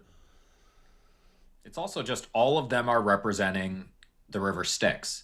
So what they're really fighting over is the power over life and death, right? Correct. So it's, the ability to come back as a green seer in a different body as an other, or the ability to come back as a dragon, blah, blah, blah. You're not supposed to be able to do that. You're cheating death, essentially, which means that you're crossing the river Styx and then going back. And so they're fighting over the river of death and natural cycles and how they've, ruined them. Astrum Kerulem in the chat is mentioning that in alchemy, there is something about a green lion eating the sun, which represents aqua vita dissolving gold. Yes. I went into that a lot during when I was doing Wizard of Oz, because a lion in the Emerald City, it was doing, there's a lot of, and he's also just the author, L. Frank Baum, was a huge fan of alchemy. I think he might have thought it was real. But George has messed with that a lot. He's also just messed with Wizard of Oz a lot. He views, Oz as a green otherworld, which it is to a point. But when you ruin the other world and, fill it with death, or, you ruin death or whatever, you're turning Oz gray, which is why he was using Eustace Oz Gray. And then, of course, he has the, Renly's Emerald Pavilion, and he has Brienne leaving Renly's Emerald Pavilion, and she gets called wicked and a witch. That's awesome. I think you might have pointed that out to me once before. Yeah. But I forgot about it, and it's awesome again for me now. So, well, every single time he does one of these references, the main thing that he's referencing out of Oz is alchemy, just because that was a huge part of L. Frank Baum's writing. So when you talk about, the fires inside Renly's tent glowing green, there's a bunch of principles of alchemy here. And it sounds like, honestly, this person knows more about it than I do. But I did do a little bit of study on it, just enough to kind of understand the themes that L. Frank Baum was working with. And of course, George understands them. And so just to wrap up what we've just said over the past 15 minutes, George is repeatedly showing us the same framework in all these Dunk and Egg stories of these two factions that used to be one, but which were divided and now are on the opposite side of this river border between life and death, or the green lands and the frozen lands, Westeros and that other place that the Blackfires don't want to be in. Same stuff. And of course, White Walls makes it obvious that all these crossings are really talking about the wall as the ultimate division between the realms. So love it when, things like that make it easier to see the larger shape of it, as opposed to just looking at one. Like if you just look at Hedge Knight, you can be like, Ashford Meadow, okay. Like, yeah, maybe you guys are high on crack. And you know what I mean? You could listen to 15 minutes of this, but then once you compare, again, you compare it to the Mountain versus the Viper, and you're like, oh, George, he is doing the same thing here. You compare the setup with the river and the two sides and the brothers fighting, and you start to see that he's creating a larger theme. It is echoing out through a lot of these stories. So that's why a lot of these Ice and Fire, that's why it rhymes, to quote George Lucas. History rhymes. Well, in Ice and Fire, everything rhymes in a sense. And that helps when you have so many different characters in different settings to have this rhyming, because it makes it feel like the same, a cohesive story. Yeah, it's like Cloud Atlas washing over Baelor's face. Yeah, I don't know that. They're replaying the same thing over and over again in different times and places with the same actors, just to let you know that it's the same cycles. Okay, I remember that movie now. Yeah. That was a good movie. It's been a long time since I've seen it. That was really cool. Playing with a lot of the same ideas here. And it was a book too, right? Cloud Atlas? Yeah. Okay. Just so I don't sound like a ignoramus. Okay, so let's finish up real quick. We got to do the Mother's Draft and then some Arthurian here. We spent a little more than half an hour on Dunk and Egg symbolism, Sean. I was afraid that would happen. Yeah, well, it's hard. Dunk and Egg's everybody's favorite, man. We like Dunk and Egg. So you mentioned some Aragorn stuff here. Right. Yeah. I mean, Aragorn's sigil, there's a lot of it in A Song of Ice and Fire, period. But he has the white tree of Gondor crowned with 7 white stars above it. So first off, that sounds obviously very othery. The white trees, the weirwood trees, they're a macabre version of George has basically pulled the white tree of Numenor and the white tree of Gondor straight out of Tolkien. And of course, there are 7 Kingsguard, and there's 6 others in the prologue, but Waymar becomes the symbolic 7th as a Night's Watchman. It's actually, there's the one other who's fighting Waymar, and then half a dozen surrounding him, brothers or twins to the first. So No, I think there's 6 total. Okay. But either way, you've got Waymar's 7 white, so it's the same deal. 7 white stars. We're talking about 7 others, and the Faith of the Seven has always been very othery coded. They use crystal instead of ice. They're refracting rainbows through the ice, which is something that you see with ice. So it's all very othery. Dunk makes his own sigil. It's basically like that sigil before it died and turned othery. So it's he's got his elm tree, which is not a tree associated with death. He's got the falling star, which is egg, essentially, and it is crowned by a setting sun, which you mentioned earlier. A crown, a sun, so it's a eclipse metaphor, but it's also birthing, which is what the falling star is. We're birthing a dragon or a sword from an egg.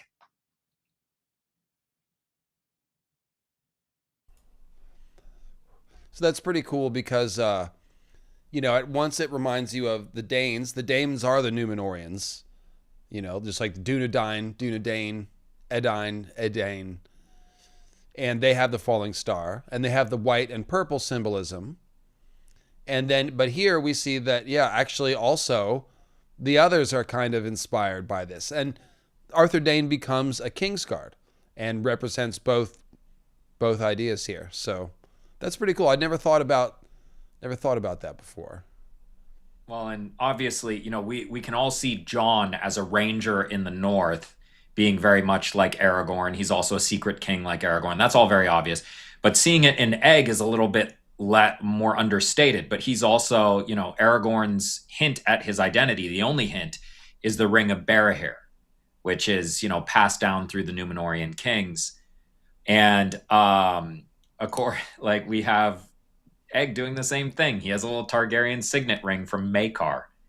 I loved that because I forgot about Aragorn's ring. So that's pretty delightful. Egg keeps Maekar's signet ring in his boot to prove who he is, and Aragorn's got a ring, a secret ring to prove who he is. That's cool. Very cool. And then Éowyn, Dawn Goddess and Lady of Rohan, the land of the horses. Of course, that's who Rohan Weber is named after, the riders of Rohan. Rohan Weber breeds some of the best horses in the Reach. Okay. And she falls for Aragorn, who moseys on to the Whites. And who's Aragorn? Would that be Dunk, I guess? Yep. In what sense here? Well, really, Dunk and Egg they're kind of, okay. They do all these archetypes as a team. So obviously with the Secret King stuff, that's some heavy lifting from him. But Dunk is wearing a white cloak. He's got the Aragorn sigil on his shield and all of this. He's doing a ton of Aragorn stuff as well. I see. But yeah, he goes on, instead of going on to the White City, Minas Tirith, he goes on to White Walls. Okay. And Egg's kingship is kind of like a restoration. Like he rolls back the rights of the High Lords and does a lot of Team Smallfolk stuff. So it is kind of like Aragorn taking over and having this rebirth. So that's cool. I hear Egg had a much more equitable tax policy. Indeed. Indeed. That's George wants to write about it. Okay. Yeah, very cool. So, all right. So before we go to King Arthur, let's Maynard Plum. This is your moment here. We didn't talk about this too much before the stream. Hopefully you are listening and near your computer because we would like to do the Mothers of Westeros draft. I really meant to mention this to Maynard Plum before the stream. I think I said something about it a couple days ago, but I didn't go like, okay, so I'm going to have the doc and blah, blah, blah.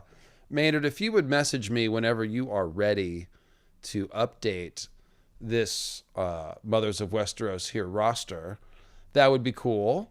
I can do it. It's a little more awkward, but yes, we're going to try to draft the best mothers in West.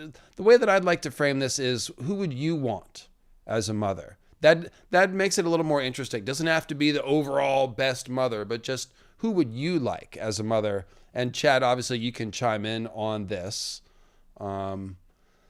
And so here, I made myself a little list to draft from. Did you make a draft list? I did. Just in case Maynard Plum is able to get back to you, I'm going to go to the bathroom real quick and just give him 30 seconds. Okay, very good. And so I will talk about something for a minute. What should we talk about? So I've got some, the mothering stuff is interesting. Some of the, Vagar, that's a good pick. I'll keep that in my, Sean didn't hear it. He's gone. I'll keep that in my pocket. Thank you, Whitmer Mule. Yeah, I didn't think about that. I will. That's my secret weapon now.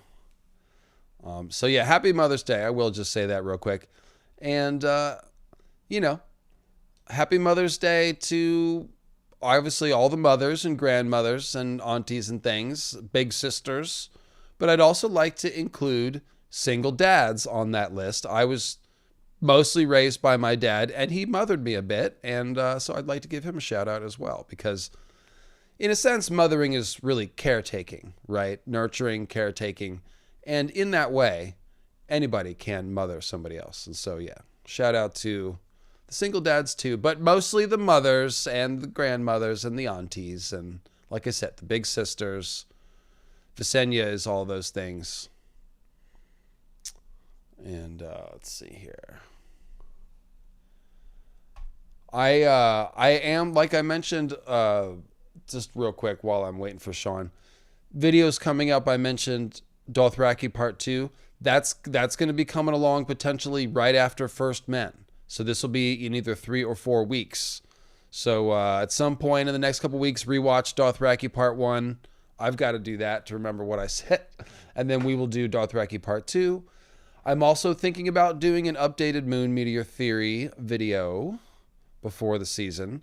What I would like to hear from you guys maybe in the comments is what House of the Dragon topics are you interested in hearing me talk about before the season, lore related, you know what I do. So, Sean, you are back. How's it going? I have not heard from Maynard Plum yet. I don't know if he's in the mix. I may have to do this. Yeah. Maynard Plum's a family man, and like I said, I did not prep him to be ready, so no worries. We can still get this going. I will give you the first pick, as always. I defer to my guest, and so yes, your first pick. Gilly. Who you want? I choose Gilly. Oh, I had Gilly. You know what I can do is I can update this from my phone. That'll be smoother than reaching over to type. You bastard. Okay. Gilly. That's a good pick.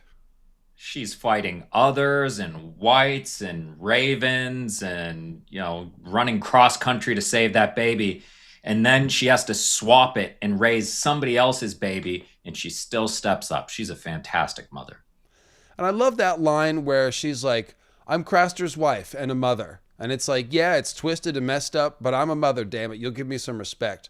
And, to my point, it's Sam who sings the hymn of the mother in order to comfort Gilly and her baby. So Sam is sort of channeling that mother energy there too as well.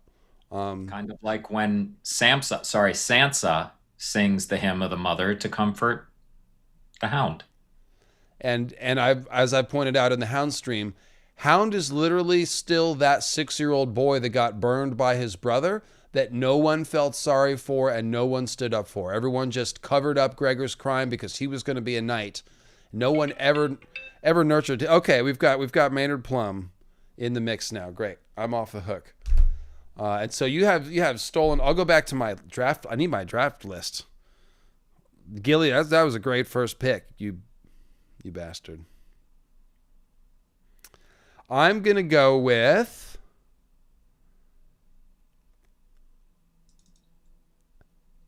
Lady Mage Mormont, because I'd be just distraught if you picked her. Lady Mage Mormont. She is Jorah Mormont's sister. She is the mother of Alysanne and Dacey and all the rest. She is the original she-bear, Lady Mage. And if I had to have a mother in Westeros, I kind of want someone that can protect me, bear mom. I think this is a solid pick. So I will take Lady Mage Mormont, Maynard Plum.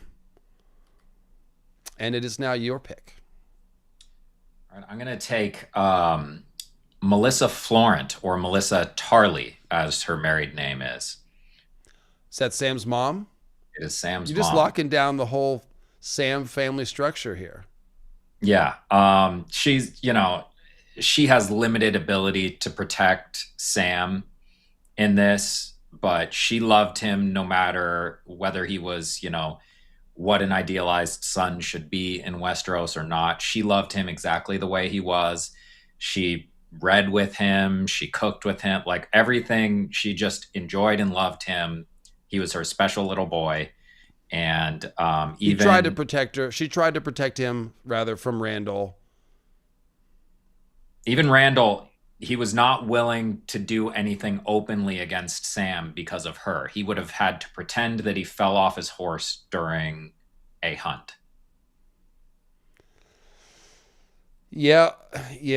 I thought about her, but I'll let you have that. So what was her name again? Melissa Tarley. Melissa Tarley? Yeah. That's okay. Melessa. Oh, Melissa. Mm-hmm. Okay. And so for my second pick, I will go with Alysanne Targaryen. She, of course, is the mother of like infinity children. Not all of them made it to adulthood, but many of them did, and many of them were great people. So yeah, Alysanne Targaryen. Not only did she protect her own children and raise all these children, let's not forget, ending the right of the Lord's Night, she protected like just thousands of women all across Westeros. So this is a great mother of Westeros figure. She's stepping into the archetypal role. She also goes to the wall and checks up on it. You know, like she's taking care of stuff. So I like Alysanne Targaryen. And she's got a dragon. And that's, again, with the same Mage Mormont principle. Nice to have a mother that can protect you. And so, yeah, Alysanne Targaryen is my pick. And it's Alyssanna, Maynard Plum. I don't know how the Grateful Dead song is spelled, but that's Alysanne Targaryen. So your pick. Okay. This is, not a literal one maybe, or at least not in the modern story, but I'm gonna go with the mother herself, Nissa Nissa. Oh wow, that's creative. Yeah, she's the mother of an entire race of hybrid peoples. She's the mother of the Pact of Ice and Fire, and she went to that that birthing bed and she sacrificed it all for the Savior. Okay, that's valid, and all of her archetypal permutations throughout the story are also giving birth. So that's pretty great. I got to go back to my list now. I'm gonna go with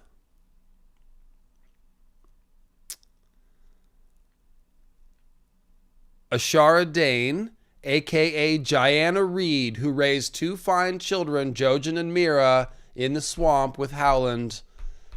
She's a versatile lady. She can go from catching the eye of Brandon Stark and Ned Stark and everyone else that wanted to dance with her.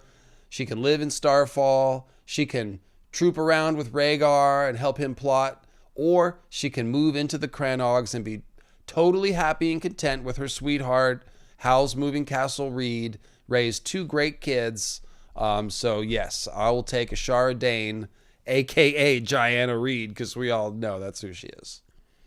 And to answer your question in the chat, yes, George R. R. Martin was a deadhead. He went on the road, like he followed them on tour. The Weirwoods are partially named after Bob Weir. I am guessing that George started by thinking about Bob Weir and then went digging on the Weir symbolism, and that's where it all came from. He probably already knew that Weir was a dam because he's old and he just knows that. But like all the stuff that we have found with the Weir and the Garth and the Fish Garth, and like that's George cooking really hard. So yeah, I'm guessing he started with Bob Weir. Werewolf. What's that? And of course, werewolf, like a werewolf being a man wolf, were meaning man, and then werewood being a man tree. And he underscores it with a house called House Manwoody. Yes, which has of Kingsgrave. Yeah. Azor Ahai is buried in the Manwoody. Yeah. Yeah. So your pick, number 4. Go. What's your? The chat, by the way, if you're struggling, there's chat's always floating stuff too.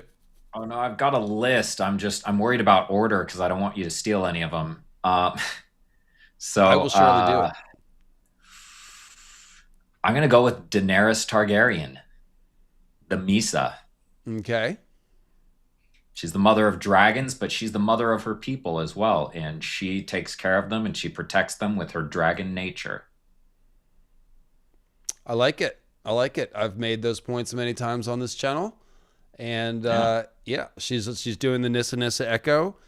She's doing the most important thing by protecting, playing the rightful role of a ruler to protect the people. That's her principle. So that's a great pick. Like that. I'm going to go with,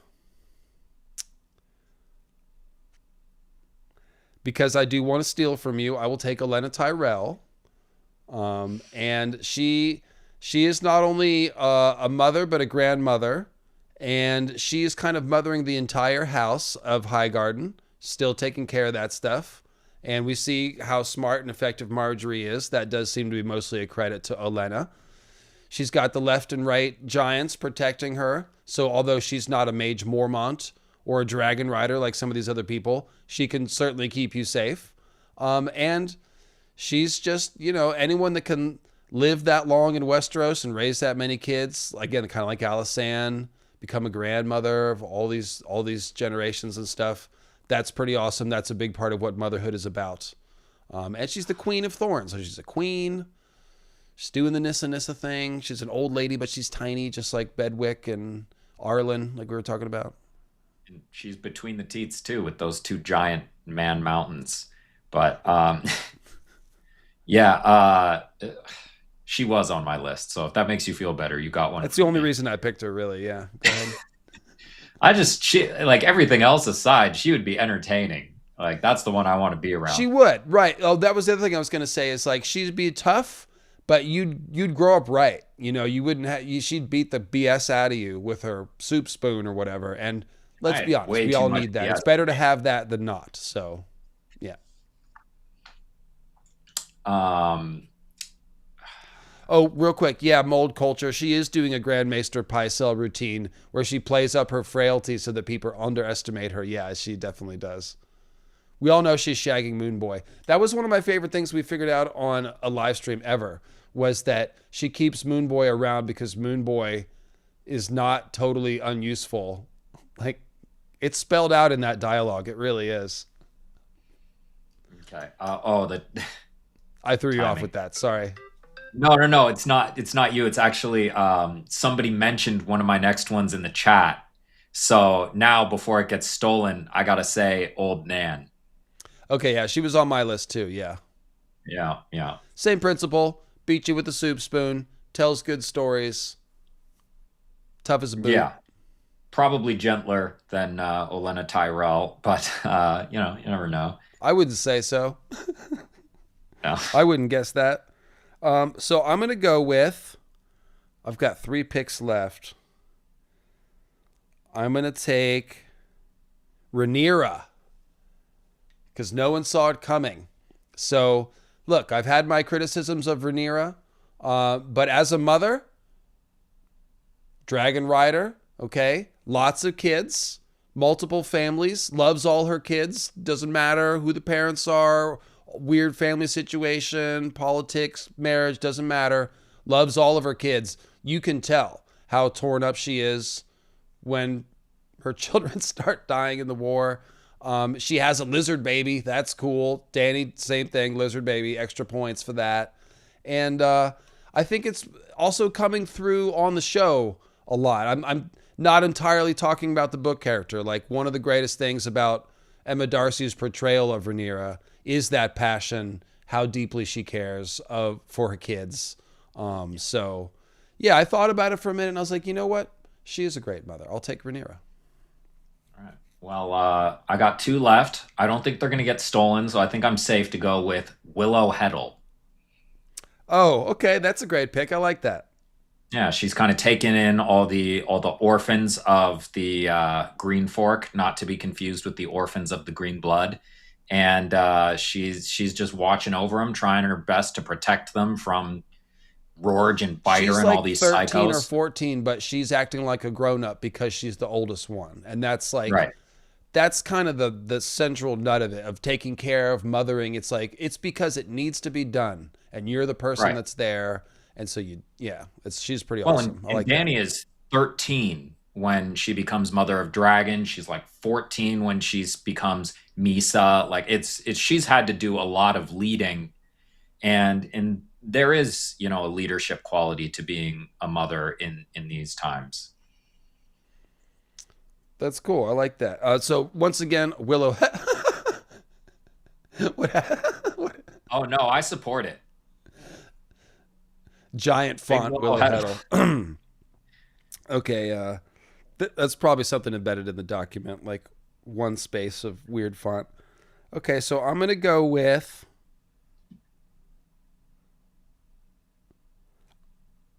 Catelyn Stark, because she gets a lot of flack, but only for the way she treats Jon, who is not her son. So forget him. Just some bastard that Ned brought home, really. She's a great mother to her kids. And not only that, after she's dead, she's still coming after the people who killed her family. I mean, that's real dedication. And in all seriousness, Catelyn is one of the most important embodiments of the mother archetype in the story. And even the mistakes, quote unquote, that she makes on behalf of her children. And she just seems like she would actually be a good mom. Like, who would you want as a mom? You wouldn't want Cersei as a mom, you know? Like, I'll take Catelyn. So yeah, I'm defending characters that get too much criticism today. Just I don't know why. Well, I'm gonna get on for my final pick, Ravella Smallwood, who was born Ravella Swan. She is the Lady of Acorn Hall. She has a child who she sent off to Old Town to keep safe during the War of the Five Kings, but she takes on a motherly role with Arya. She immediately, makes sure that she's taken care of, protected from these ruffians. She's very protective over her from Greenbeard. She gets her cleaned up. She gets her a dress because she was thinking like, oh God, she's probably, hated having to wear. I do remember that, like the one person that actually looks after Arya a little bit. Yeah. Right. Well, she realizes pretty quick after Arya tears up the dress that Arya is not about dresses.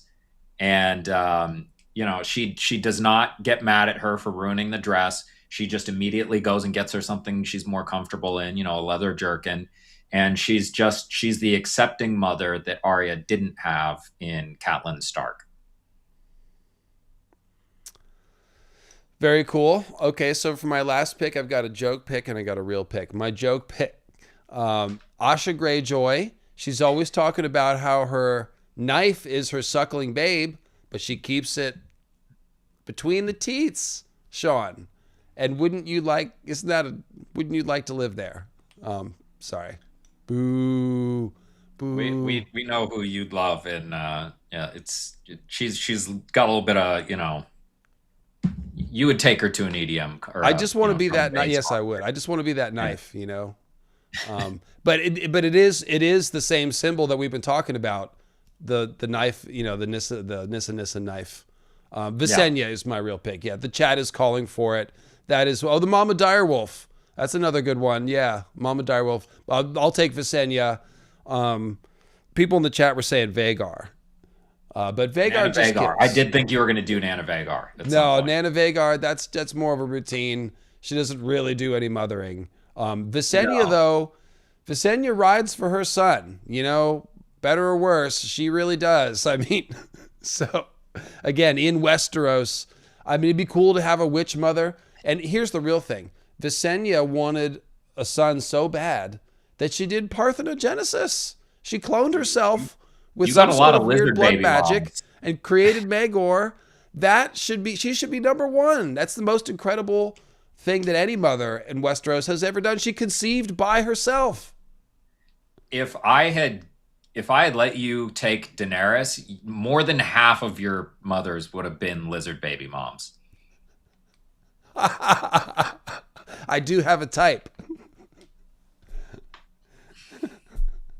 That's funny. I do like versatility in a parent, Asha is pregnant. That is true, but she's not a mother yet. No. Hey, Dave's doing his best, guys. So I did make a video called Visenya's Unnatural Conception of Maegor because I needed to make a 25-minute version of that joke. I do think that Visenya did parthenogenesis and that she is a gecko mother. So that video was so fun to make, Sean. Yeah. No, you sold me on that. But enabling sociopathic behavior in your kid is not good parenting. We know. Honestly, we looked through the list. There are not a lot of good mothers in Westeros. There are not a lot of mothers who live, just for starters. The Azor Ahai Nissa template means you got to die. So unfortunately, you can't list people like Lyanna, like Jenna Lannister, like all these people, because they're dead. They just die. That's what they do. All of them die. Jon's mom, dead. They're all dead. Okay, so Terra Nox Incognita says, my analysis stands. David fears for his life and Sean just wants to be nurtured. Did we accidentally expose ourselves some deep psychology here?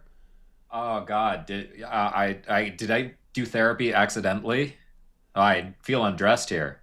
I think we just took our clothes off. Yeah, there's no therapy happening. Yeah. We're just exposing our deep wounds.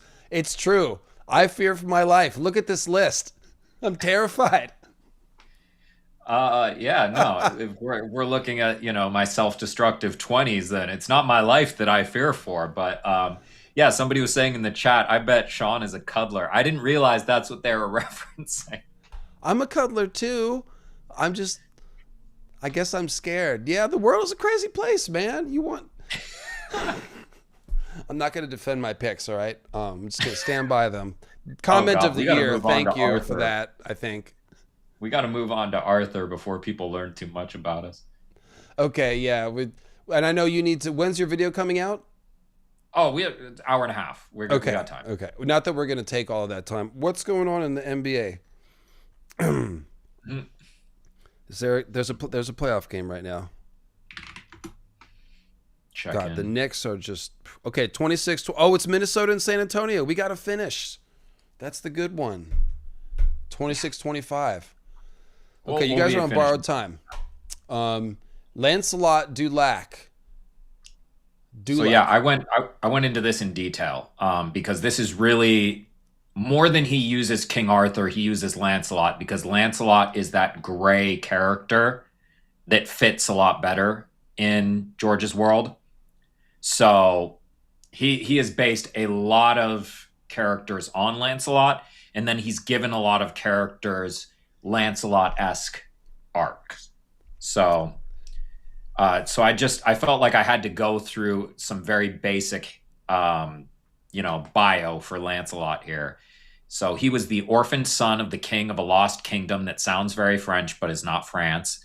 In a lot of iterations, he was raised in a fairy realm, foster child by the Lady of the Lake, unaware that he was a secret prince. But that's also very much playing into you've talked about it a lot, the idea of the Fae or the She stealing a baby and then raising it, and it gains powers, and there's a baby swap and all that. He defeats the evil Lord Brandon, yes, Brandon, sounding like an 80s villain, to claim the Dolorous Guard, a castle, finds out it is secretly his castle. This is how he finds out he's a secret prince, renames it Joyous Guard, and then in later adaptations where it wasn't a French author who loved him, they punished him for his sins in a lot of ways, and one of them was renaming it back to the Dolorous Guard. His affair with Queen Guinevere is well known. He's her sworn shield, essentially. So that's something that we see a lot of. We definitely see it in Rhaenyra. You're muted. Lancelot, I was asking if I could interrupt with this question. And Lancelot, he's the heir to a kingdom, but he never becomes a king, does he? No. Okay. So Arthur Dayne, the Danes used to be kings of the Torrentine, but now Arthur Dayne is like a wingman to the king and the prince. So right. The names are flipped, but he's doing a Lancelot thing with the name Arthur. Well, and Rhaegar's doing a Lancelot thing where he's the heir to a throne, but he never becomes king. Jon is the heir to a throne, never becomes king. Yeah, there's a lot of it. Okay. But yeah, he often won tourneys so that he could crown Guinevere with the laurel wreath of victory and have a bunch of sexual tension in front of a crowd. So Dolorous Ed is next to Jon because Jon is an Arthur figure and a Lancelot figure both. Right. So Ed isn't the Arthurian figure. He's pointing at Jon. Right, but they're going to share a lot of symbolism because first off, I suspect that Dolorous Ed is going to become Lord Commander of the King's Watch after. Oh, okay. And he's got Ned's name, Ed. So right. He's right. He's like Jon's dad. So it's going to be circular in that way. But yeah, he's going to be who's in charge of the wall that's what policy depends on. So it's kind of like changing the tone based on who is running the wall. They were very cruel to the wildlings under previous administrations. When Jon takes over the wall, it's Joyous Guard. He lets them through. They bury the hatchet. They're going to fight the others together. And he even brings when Stannis and all of them come to Castle Black, they have music and dancing and the wildlings are there, and everyone. And John's like, "Oh, it's full of life." Yeah, totally. Right. Well, and there's also like, in addition to him bringing Guinevere there, which is, the next thing up here, he rescues Guinevere from execution, brings her to a secret castle. He does that for Val. She was going to be executed. He brings her to a secret castle. It's something that a lot of these characters do. We noted that Peter Baelish did it with Sansa. There's some people that think that Ares might have wanted to execute Lyanna because he was really pissed about the Night of the Laughing Tree. Tree. Yeah. 100%. I think that's what Rhaegar was doing, is he was rescuing her from execution and hiding her at his castle, which is called the Tower of Joy. It's very much like Joyous Guard. And the King's Guard, I was going to say, Dolorous Ed is on the Night's Watch. They are a guard, and the King's Guard is a guard. Okay. And the other thing I was going to say real quick about Dolorous Ed, Dolorous Ed is brilliant as a character because besides doing all this Arthurian stuff, he's also exactly Puddleglum from Narnia, like 100% straight Puddleglum energy the whole time. The dialogue, you could interchangeable, and that's pretty great. So yeah, I'm sure there's Arthurian stuff in Narnia too, but like that's it's so funny because you remember when Puddleglum gets drunk? Yeah, I'm a Marshwiggle. I'm a respectable. But anyway, there is a huge parallel in that scene where he's talking about his taste did not improve the vintage. Yeah, there's a little Eeyore too in there for sure. But Puddleglum is really the inspiration there. So that's anyway. cool. Yeah, the affair is discovered. The Guinevere affair is discovered. I'm sorry, Sean. Just real quick, just to give this commenter, isn't there something about Ed riding a donkey? I don't know. I think he's riding donkeys from Castle Black to the other. I mean, that would be so funny. That would be. I gotta find this answer. Sometimes I'm too dismissive of the brilliance coming from the chat. I am so sorry, chat. That might have been like when they had the separate battle somewhere else on the wall, and then some of the people were coming back. They had the Bridge of Skulls, I think, and Ed was in that group coming back, right? Yeah, I'm Ed and Donkey. Oh, it's 1D Ed, isn't it? No, that's not pulling it up. If someone, chat, if you can, I don't want to bring the stream to a halt here. If someone can use a search of Ice and Fire and just see if there is anything. Oh, it's a mule. Oh, it's a mule. Is half horse, half donkey. So yeah, we will allow it. We will call that an Eeyore reference because that counts. That counts. Okay. Anyway, so rescues Guinevere from execution, brings her to a secret castle. They continue the affair. Blah blah blah. When the affair is discovered, war erupts, and Arthur's nephew Mordred, or sometimes his bastard son, exploits it to try to usurp Arthur. Gawain gets killed, Mordred gets killed, Arthur has no heirs, and that's why England is not as awesome as it was during King Arthur's day. Now, like Dany has two nephews to watch out for, doesn't she? She does. A good one and a false bad one.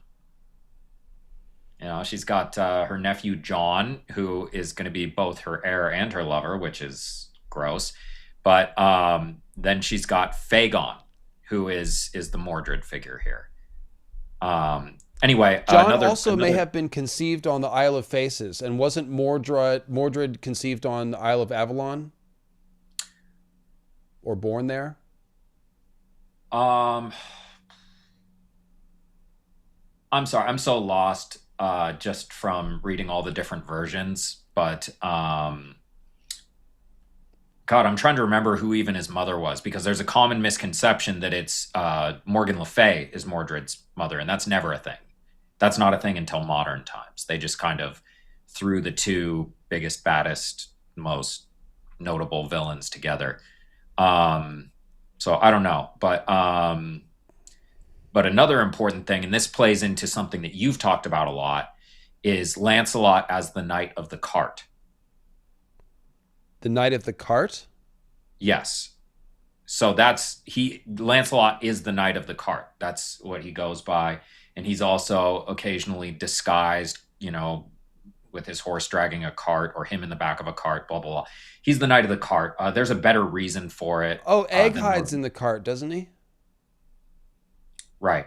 And more than that, there's also, it's not just Egg, but like Viserys Targaryen is the cart king. Yes. And then you've got, this is all ice dragon stuff, right? So it's, the ice wagon and the ice dragon are both the same constellation in different George R.R. Martin works. So the constellation Ice Wagon is the pole star constellation. In A Song of Ice and Fire, it's the ice dragon. So there's rhyming going on, but the ice wagon is meant to be the ice dragon, which is why we see so many dragon characters getting stuck in wagons. And the reason why George is using those two is because the current pole star is Polaris is in the Big Dipper. And so the Big Dipper turns around the North Pole like a wagon wheel. And it's been seen that way. That's actually the origin of the swastika symbol. Any sort of version of that. It's the Big Dipper in the four seasons position. It creates that shape. And so it's a giant wheel. And that's how you'd see it on ancient pottery and stuff. Obviously before 1940s Germany. And so also in the northern sky is Draco. And Draco contains a star, Alpha Draconis. No, I could be. Let me just speak more generally so I don't misspeak. There is a star in the constellation Draco, which used to be the pole star. I have to look up which one it is. Just as Vega used to be the pole star. Because of the cycle of precession, every couple of thousand years, we declare a new pole star because it's approximate. There's several stars that are near the area, and it changes every so often. But yeah, we're moving. The galaxy's moving. Did I say Big Dipper? I guess I meant Little Dipper. Well, and beyond that, also you talking about it as a wagon wheel. That's why we have the constant, so many houses with that sigil and with the Wain. The Wain is like a wagon and a wagon wheel. That whole and the thing broken spoke on the Wain sigil is Imbolc, which is winter. Right. So we have the Wain Woods. We have but it's also it's the Wain Riders from Lord of the Rings. The Easterlings who attack Gondor. But yeah, there's a lot of it. It is all astronomical symbolism. So the Knight of the Cart is folding into that. And we do keep seeing dragon knights in carts. We see, Viserys, the cart king. We see Egg, who is going to become a knight in the back of a cart. We have Maelor hiding in disguise during the Dance of the Dragons in the back of a wagon or something when he's caught. Okay. Cart King. Yeah, Viserys is my favorite. He's the shadow of a snake. The Cart King. And so, okay, where were we here?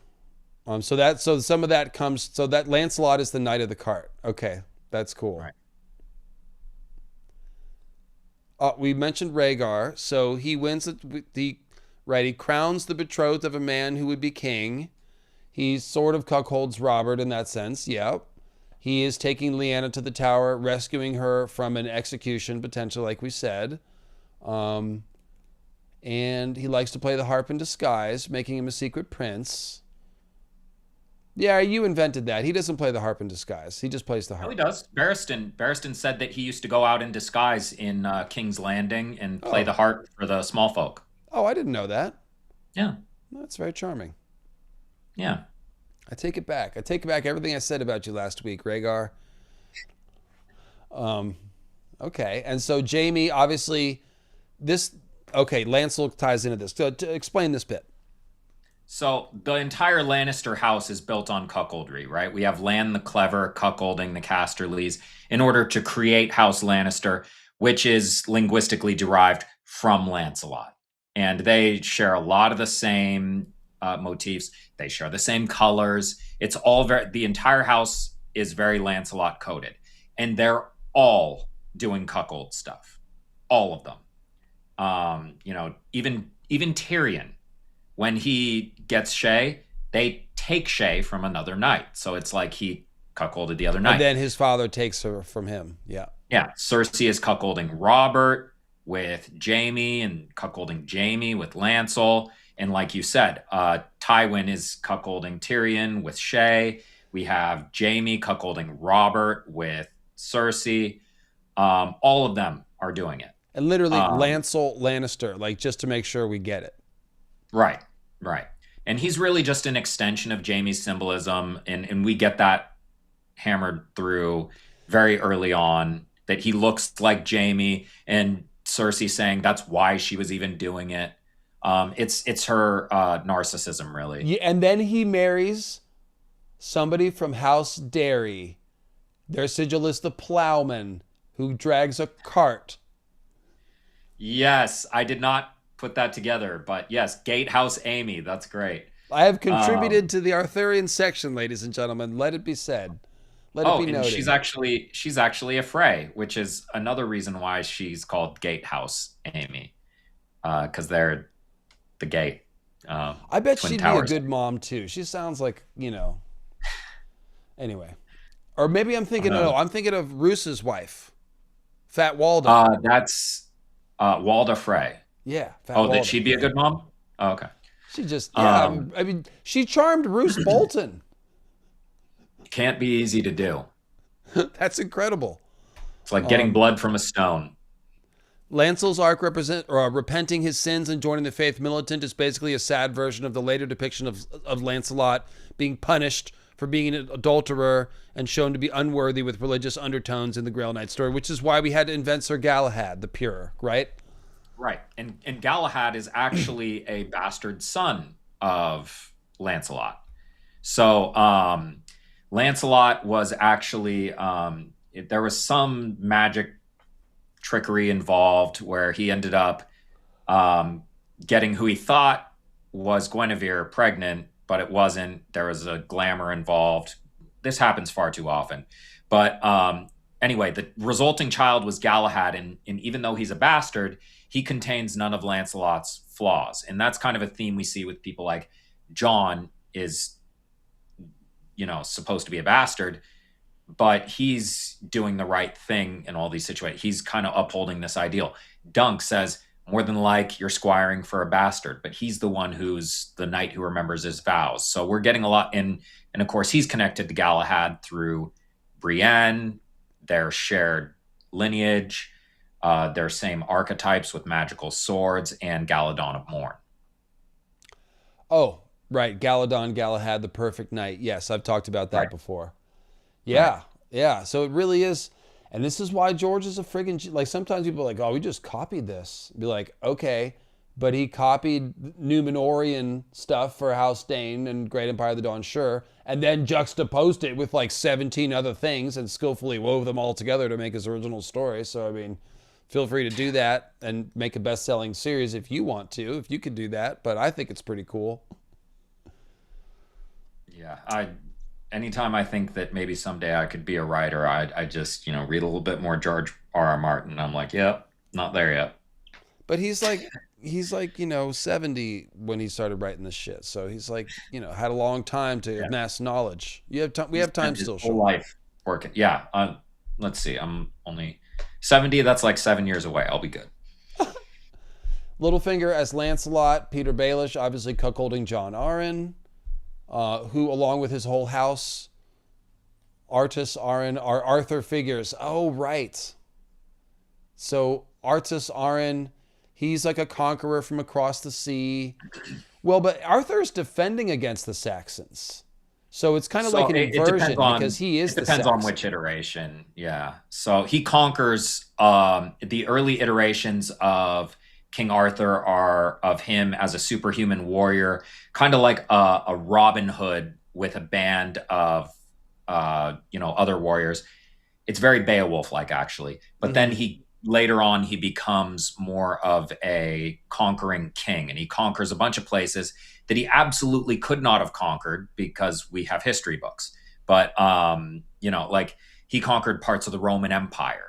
And obviously that absolutely didn't happen. But in Geoffrey of Monmouth's Historia Regum Britannia, which just means History of the Kings of England, he wrote down all this, fake history that didn't happen, of Arthur being a conqueror. And then he becomes kind of a background character later, where it's more about his knights.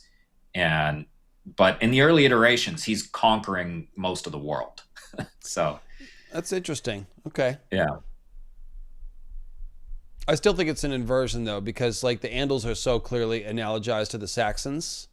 yeah, And Arthur is the defeater of the Saxons. I mean, that's in the Monty Python movie, Sean. You can't take that from me. it's true. Well, and it's so funny because like the people who ended up like spreading the King Arthur mythology the most ended up being the Anglo-Saxons. So it's like, You got to put on them floppy ears if you want to be king of the rabbits, Sean. oh, yeah. And don't forget that the William the Conqueror and his Normans, they were Franks, but they were also Vikings. They were, the Franks were basically started off as people from Scandinavia who came to France and settled, Right. intermarried with the local population, and this sort of hybrid population is what the Normans represented. So, Right, the Franks as a Germanic tribe combining with the Gauls and the post-Roman culture Gauls. Yeah, it was very, very much a mix-up of all that stuff, which is also oops, why it's all English, Vikings, Sean. yeah, which is also why English is such a messed up language. But Because the Saxons were Vikings at the beginning too. Like they basically were. They were coming from Denmark. They were raiders who decided to stay and make a kingdom, which is what the Vikings did with the Kievan Rus and in other places. So then yeah. the Danes did it again later, and yeah, it's all very, very circular. But I always thought it was funny. That's another one. Peter Baelish fought a Lord Brandon for his lady, just like Lancelot fought Lord Brandon for that castle. It's just Peter Baelish got his ass kicked. And we just said Rhaegar is a Lancelot figure. He's a bard. And Peter Baelish, he's not a bard. He keeps the bard with him. But Bael is in his name. Yes, but Bael is in his name. And, Exactly. and So, his sigil is a singing bird indeed. that cuckolds people. That's cool. Evil Lord Brandon. That's so funny. The mockingbird cuckolds people. So the mockingbird is reinforcing the Lancelot angle. Yes, yeah. And so mockingbirds, they cuckold each other. There's Yeah. other birds that cuckold other bird species. The mockingbirds, they cuckold each other. You know what I realized? So I wrote this Sansa video script like a month ago. And while I was writing the script, I noticed that there was a bird that was singing its ass off all night. Because I live, there's some woods right next to my house, and I keep my windows open at night. I like fresh air. And I just been listening to this bird sing. I looked it up. It's a mockingbird. That's the bird. That's the only bird in this area that sings at night. It's a mock. So I was listening to a mockingbird sing as I wrote that Sansa script to kill a mockingbird, and Just wants representation, man. Get me in the video. I didn't realize it until after I put the video out, so I couldn't put that in the script. But pretty cool. So then we got the High Towers. We mentioned Uthor, obviously named for Uther Pendragon. I've talked about that a bunch. As you said, Uther fathers Arthur by having Merlin glamour him. And so it's a sort of wife stealing, and Uthor of the High Tower stole Maris the Maid. We already talked about that. Uther Pendragon means terrible or fear-inspiring last dragon. I've also seen it translated literally as head dragon, because pen meaning ponce, as in think. So there's two different languages being translated here. And in one, it means last dragon, like pen when you say like penultimate. Okay. So last dragon is one, but it also means like chief warrior. Right. So those are the two meanings. And it's really good because there's a house Penrose that we're familiar with in A Song of Ice and Fire. Grey Waste Tim is chiming in to say that Hal from Howl's Moving Castle, his full name is Hal Jenkins Pendragon. Yeah. I didn't know that. Yeah. That's funny. Yeah, it's an Arthur thing. Okay. And so I've used this as, and he's got a comet, portentous. Oh yeah, right. Okay, so you explain this about the comet. So Uther Pendragon is about to fight this great battle. He's, trying to conquer an empire here as king. and he sees a comet, and he decides that the comet looks like a dragon, and so he sews dragons onto all his banners, and he takes the name Pendragon. Okay, so I didn't have that whole story straight. I didn't realize that he made that association. Victor Wembanyama ejected for a flagrant foul? We should have ended the stream already. What's going on? That's crazy. He's the only one who can save us from the thunder. He must have. The thunder? Okay. And the Timberwolves. No, let's not do a symbolism of the NBA playoffs. Damn, that's crazy. I got to get the 411 on that. Oh, wow. He must have got somebody with one of those long elbows of his. Deadly. Wow, they kicked him out of the game. He must have really fouled somebody hard. Well, they've been getting chippy. Anyway, we have a magic comet that is very often identified with dragons. It's even called the dragon's tail. And Rhaegar and Dany are both called the last dragon, which is what Pendragon means. Frost Lady's like the Timberwolves, as in Grey Waste Tim. They do live in a gray waste in the north. True. Grey Waste, you Starks call. Frozen Hell, you Starks call home. Yeah, that's it. Yeah. That's cool. Okay, I'm losing it here. The most famous Arthurian. Oh, so they have. Okay, so right. Okay, so Dany following the comet and it mirroring her dragon banner is very similar to Uther Pendragon. That's cool. Right. Yeah. That's cool. And then obviously the reason why George named Uther Hightower Uther is so that we'd have a clue that the Hightowers come from the great empire of the Dawn and they're dragon people. They followed a comet, just like the Danes followed the star. Hightowers and Danes probably came together, you know. Right. So yeah. There's a relation there of some kind. We're not sure exactly what it is, but you don't put an Uther in one house and Arthur in another, have them interact basically constantly. You know, like Samwell Starfire Dane sacks Old Town. Mm-hmm. We have, you know, Vorian Dane going to Old Town. We have, in the more closer to modern story, we have Gerald Hightower as the Lord Commander of the King's Guard Sir Arthur Dane is in. Yep. And they both appear at the Tower of Joy, Gerald Hightower and Arthur Dane. Yeah, and then there's a Gerald Dane Arthurian, named after Gerald Hightower. So yeah. And we get Rhaegar and Daenerys both called the last dragon, but I mean Jon is really the last dragon in a way, as much as they are. So it's, you know, we have all of these characters doing Arthurian stuff, and then Jon is the last dragon here. He's the last one born, technically, I guess. But yeah, well, and a secret king who grows up not knowing he's a secret king, just like Arthur, and he's given a magic sword. And then Dany's out there doing Uther Pendragon stuff. That's pretty cool. Yeah, it's fun. And again, you see how George, he doesn't hesitate to take Arthurian symbolism and slap it on a woman. You know, like that's just creative and interesting. So Dany gets the Uther symbolism. Sam can sing the hymn of the mother. We like this. The giant calls Jon a maid because he has frozen cheeks, so he thinks that Jon's a girl. There's actually a lot of Azor Ahai gender bending symbolism that goes on because it's like Baphomet. It's a symbol. It's a unification of opposites. So ice and fire, death and life, you know, white and black, and male and female. Yeah, we see that with Jon in particular. The sexual and the procreative symbolism are a, you know, word you used earlier, convergence. Indeed. Thomas Malory is the most famous Arthurian scholar. He spent the War of the Roses as a prisoner in a tower reading books of Arthurian lore and writing what became Le Morte d'Arthur.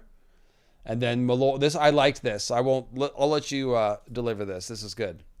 Yeah, so Melora, the Mad Maid, obviously, you know, a female version, and a shout out to Thomas Malory. Hightower spends the War of the Five Kings with her father in a high tower reading books of magic. And who knows what's going to come of that.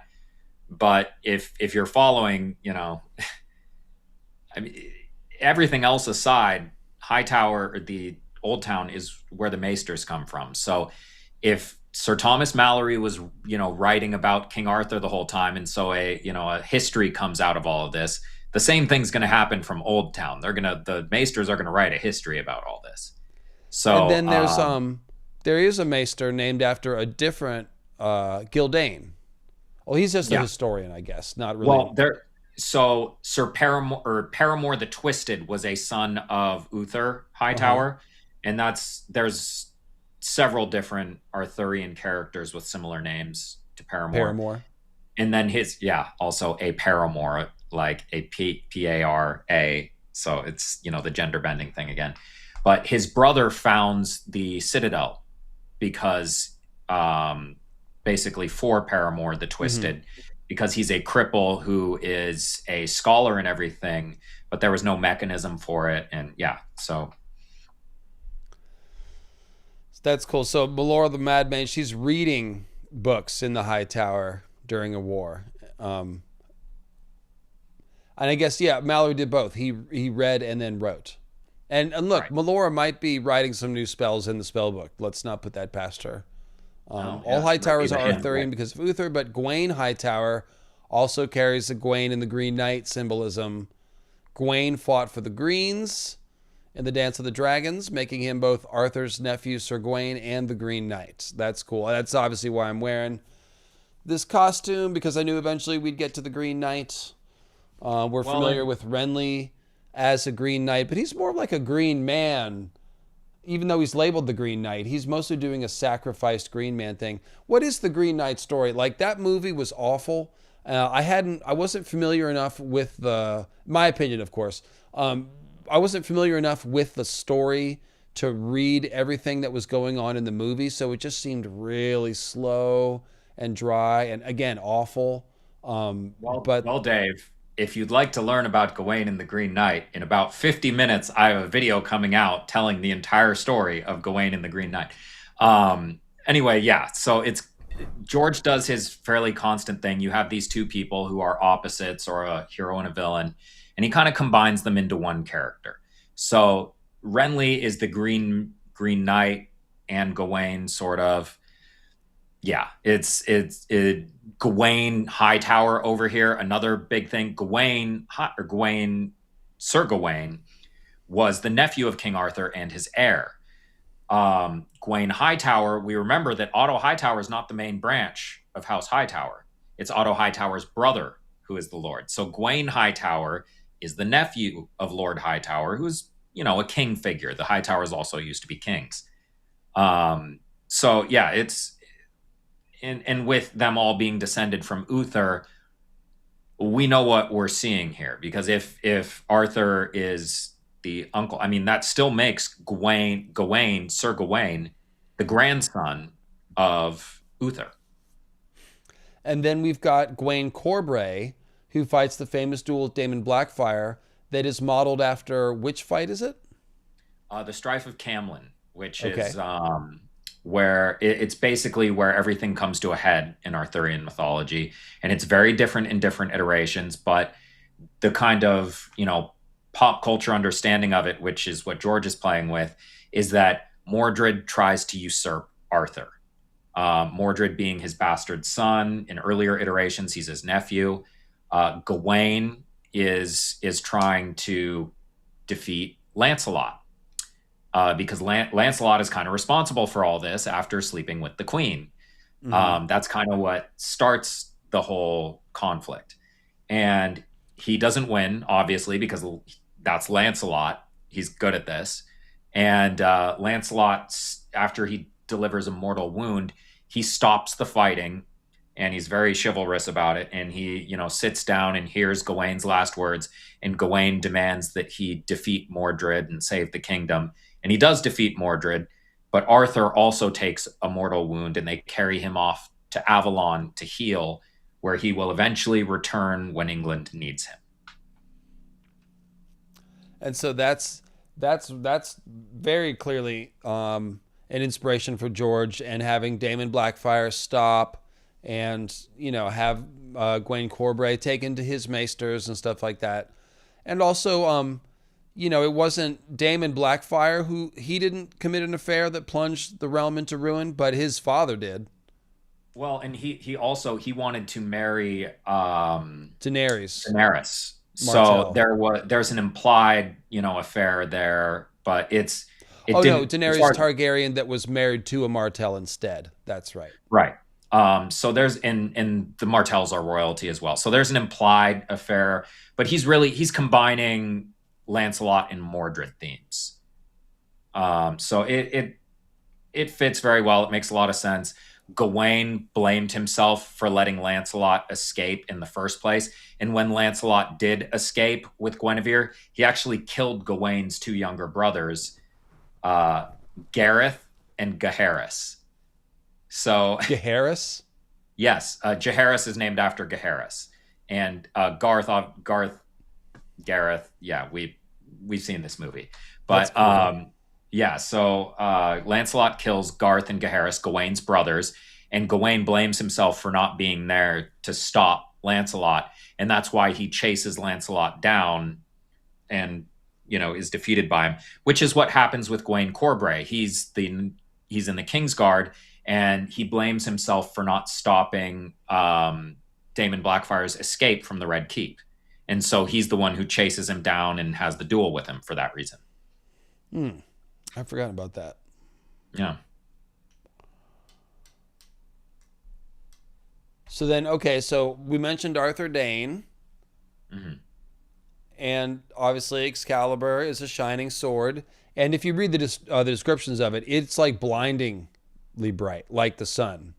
So it really is like Stannis' Lightbringer show at the wall. Yeah, it's definitely a flaming sword and a burning, bright, sun-like sword. I didn't know that it was that clearly that associated like that. I just thought it was a magic sword. I didn't understand that it was so bright and shining. George loves his King Arthur. There is a big worthiness thing. Yeah, only a Dane who is judged worthy to don can carry it. Arthur had to be Daned worthy. I see what you did there, which is how he became king. The Dane Falling Star and Sword Sigil in royal purple are basically screaming King Arthur, a royal whose sigil comes from a comet and has a famous magic sword. Okay. I follow you. And like I said, they used to be kings of the Torrentine. Right. Arthur Dayne is a great warrior is a throwback to the Celtic and pre-Chrétien de Troyes Arthurian lore, where Arthur was either a superhuman warrior or warrior king. I gotcha. Yeah. So yeah, Before it was Frankified. Arthur Dayne, very transparent Arthur figure. So we don't really need to go into it too much. Everybody has clocked that as much as we have. But these ones, a little bit. Oh, we've actually talked about a lot of this, although we did not talk about Sir Eric and Sir Auric Cargill from the Dance of the Dragons. And Balin and Balan, that story is like one of them killed the other, but one was in disguise and he didn't realize he was killing his brother or something. Right. So there's a motif in Arthurian lore where there's a knight defender of the castle, and in order to gain entrance into the castle, you have to fight them 1v1, and if you defeat them, you kind of have to replace them. And George actually messes with this with Courtney Penrose, who's Explain.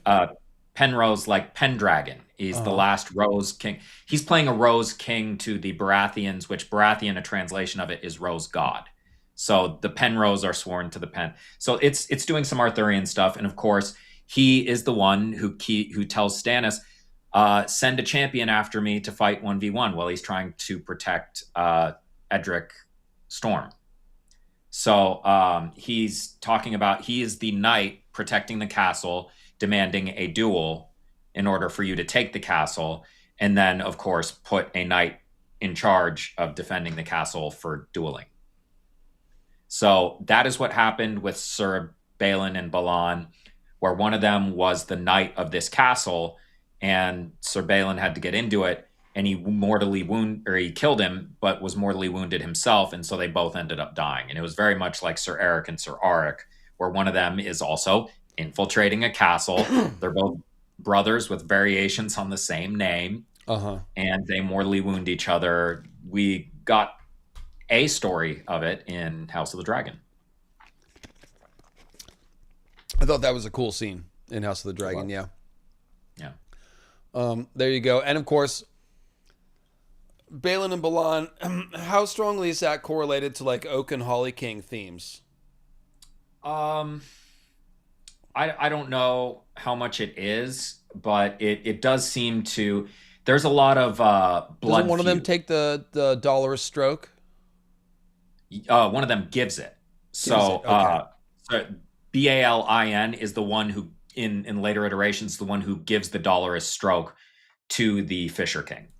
And yeah, and I mean, these guys actually, they're not Knights of the Round Table. They're like a prequel story.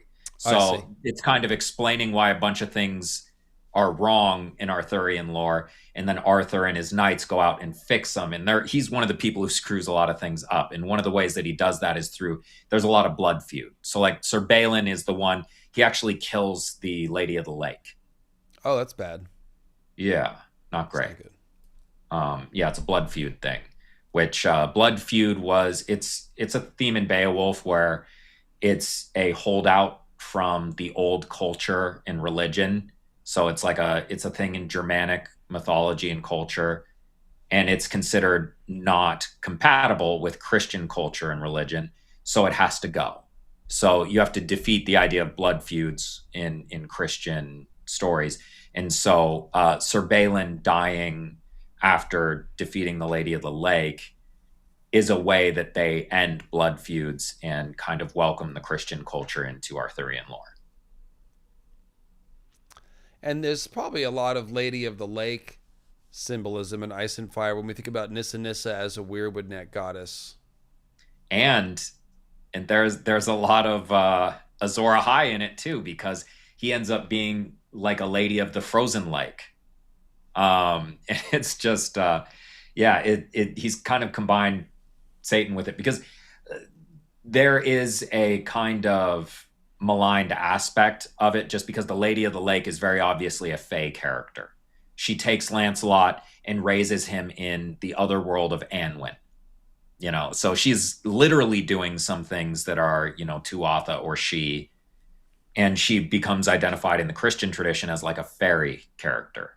So yeah, all of those figures, the Tuatha, the she, the fairies, they become maligned by Christian culture. So George combining that with Satan is just his way of acknowledging that. So Marwyn the Mage is a Merlin character to you? Oh yeah. That's cool.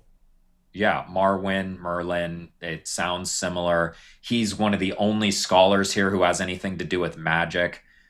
Yeah, him consorting with demons and stuff like that. That is actually a reference to Merlin in a lot of iterations being an attempt at the Antichrist, where he was fathered by a demon on a woman, but they were able to baptize him at the last minute so he didn't become an Antichrist. But he's like the blade of Antichrists, where he has their magic and all their strengths, but none of their weaknesses. So that's interesting because Merlin becomes Arthur's wizard, and Marwyn the Mage is going to help Dany. Right. He's going to become the court wizard for Daenerys if he can. That's cool. You mentioned Jaehaerys. Yeah. Jaehaerys doesn't do anything like this, though, slaying his mother Morgause after finding her abed with his friend Lemerek. Think of Jaehaerys not liking that his friend Rogar married his mother. Oh, okay. So it's a softer version of it, Yeah. King Jaehaerys is not going to go around murdering his mother, but he did have a feud with both his mother and Rogar Baratheon, partially because of this, partially because Rogar was very power hungry. And then, let's see. We mentioned Gareth. Egg is the Knight of the Cart. We mentioned that. Cart King. Okay, there it is. So, 11 pick. Who you got for the Warriors? Which Michigan player? You got Mara, 7'3", 7'7" wingspan. You got Johnson Jr., he's like 6'9", 250 with a big wingspan. And then there's Yaxel Lenneborg, who's also 6'9". So I'm scared of drafting anybody who's as tall as 7'3" just because they usually don't last in the NBA. 6'9", 250 is big enough to play a legit center, not even a small ball center in the modern NBA. So I kind of like that pick.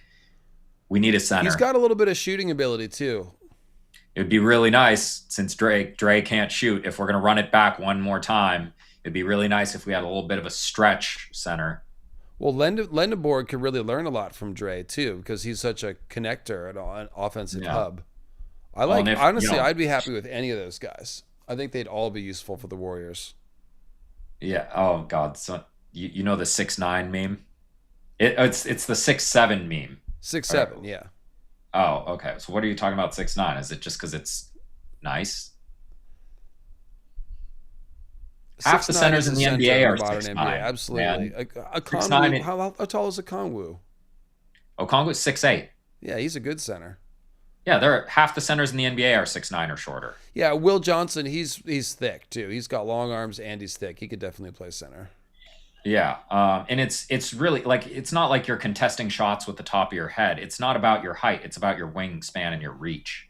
I think Mara's going to be good, man. I think he's going to be good. Well, that's your squad. You'd know him a lot better than me. My squad is St. Mary's, and I don't have anybody for the Warriors. So yeah. Well, yeah, don't worry about it, guys. It's just for fun. They did the draft lottery today. But thank you guys for coming out to the stream. And thank you, Sean, especially for bringing all this stuff to us. And again, you know where to check out Sean's channel. Just click on his name in the description below. It'll take you over there.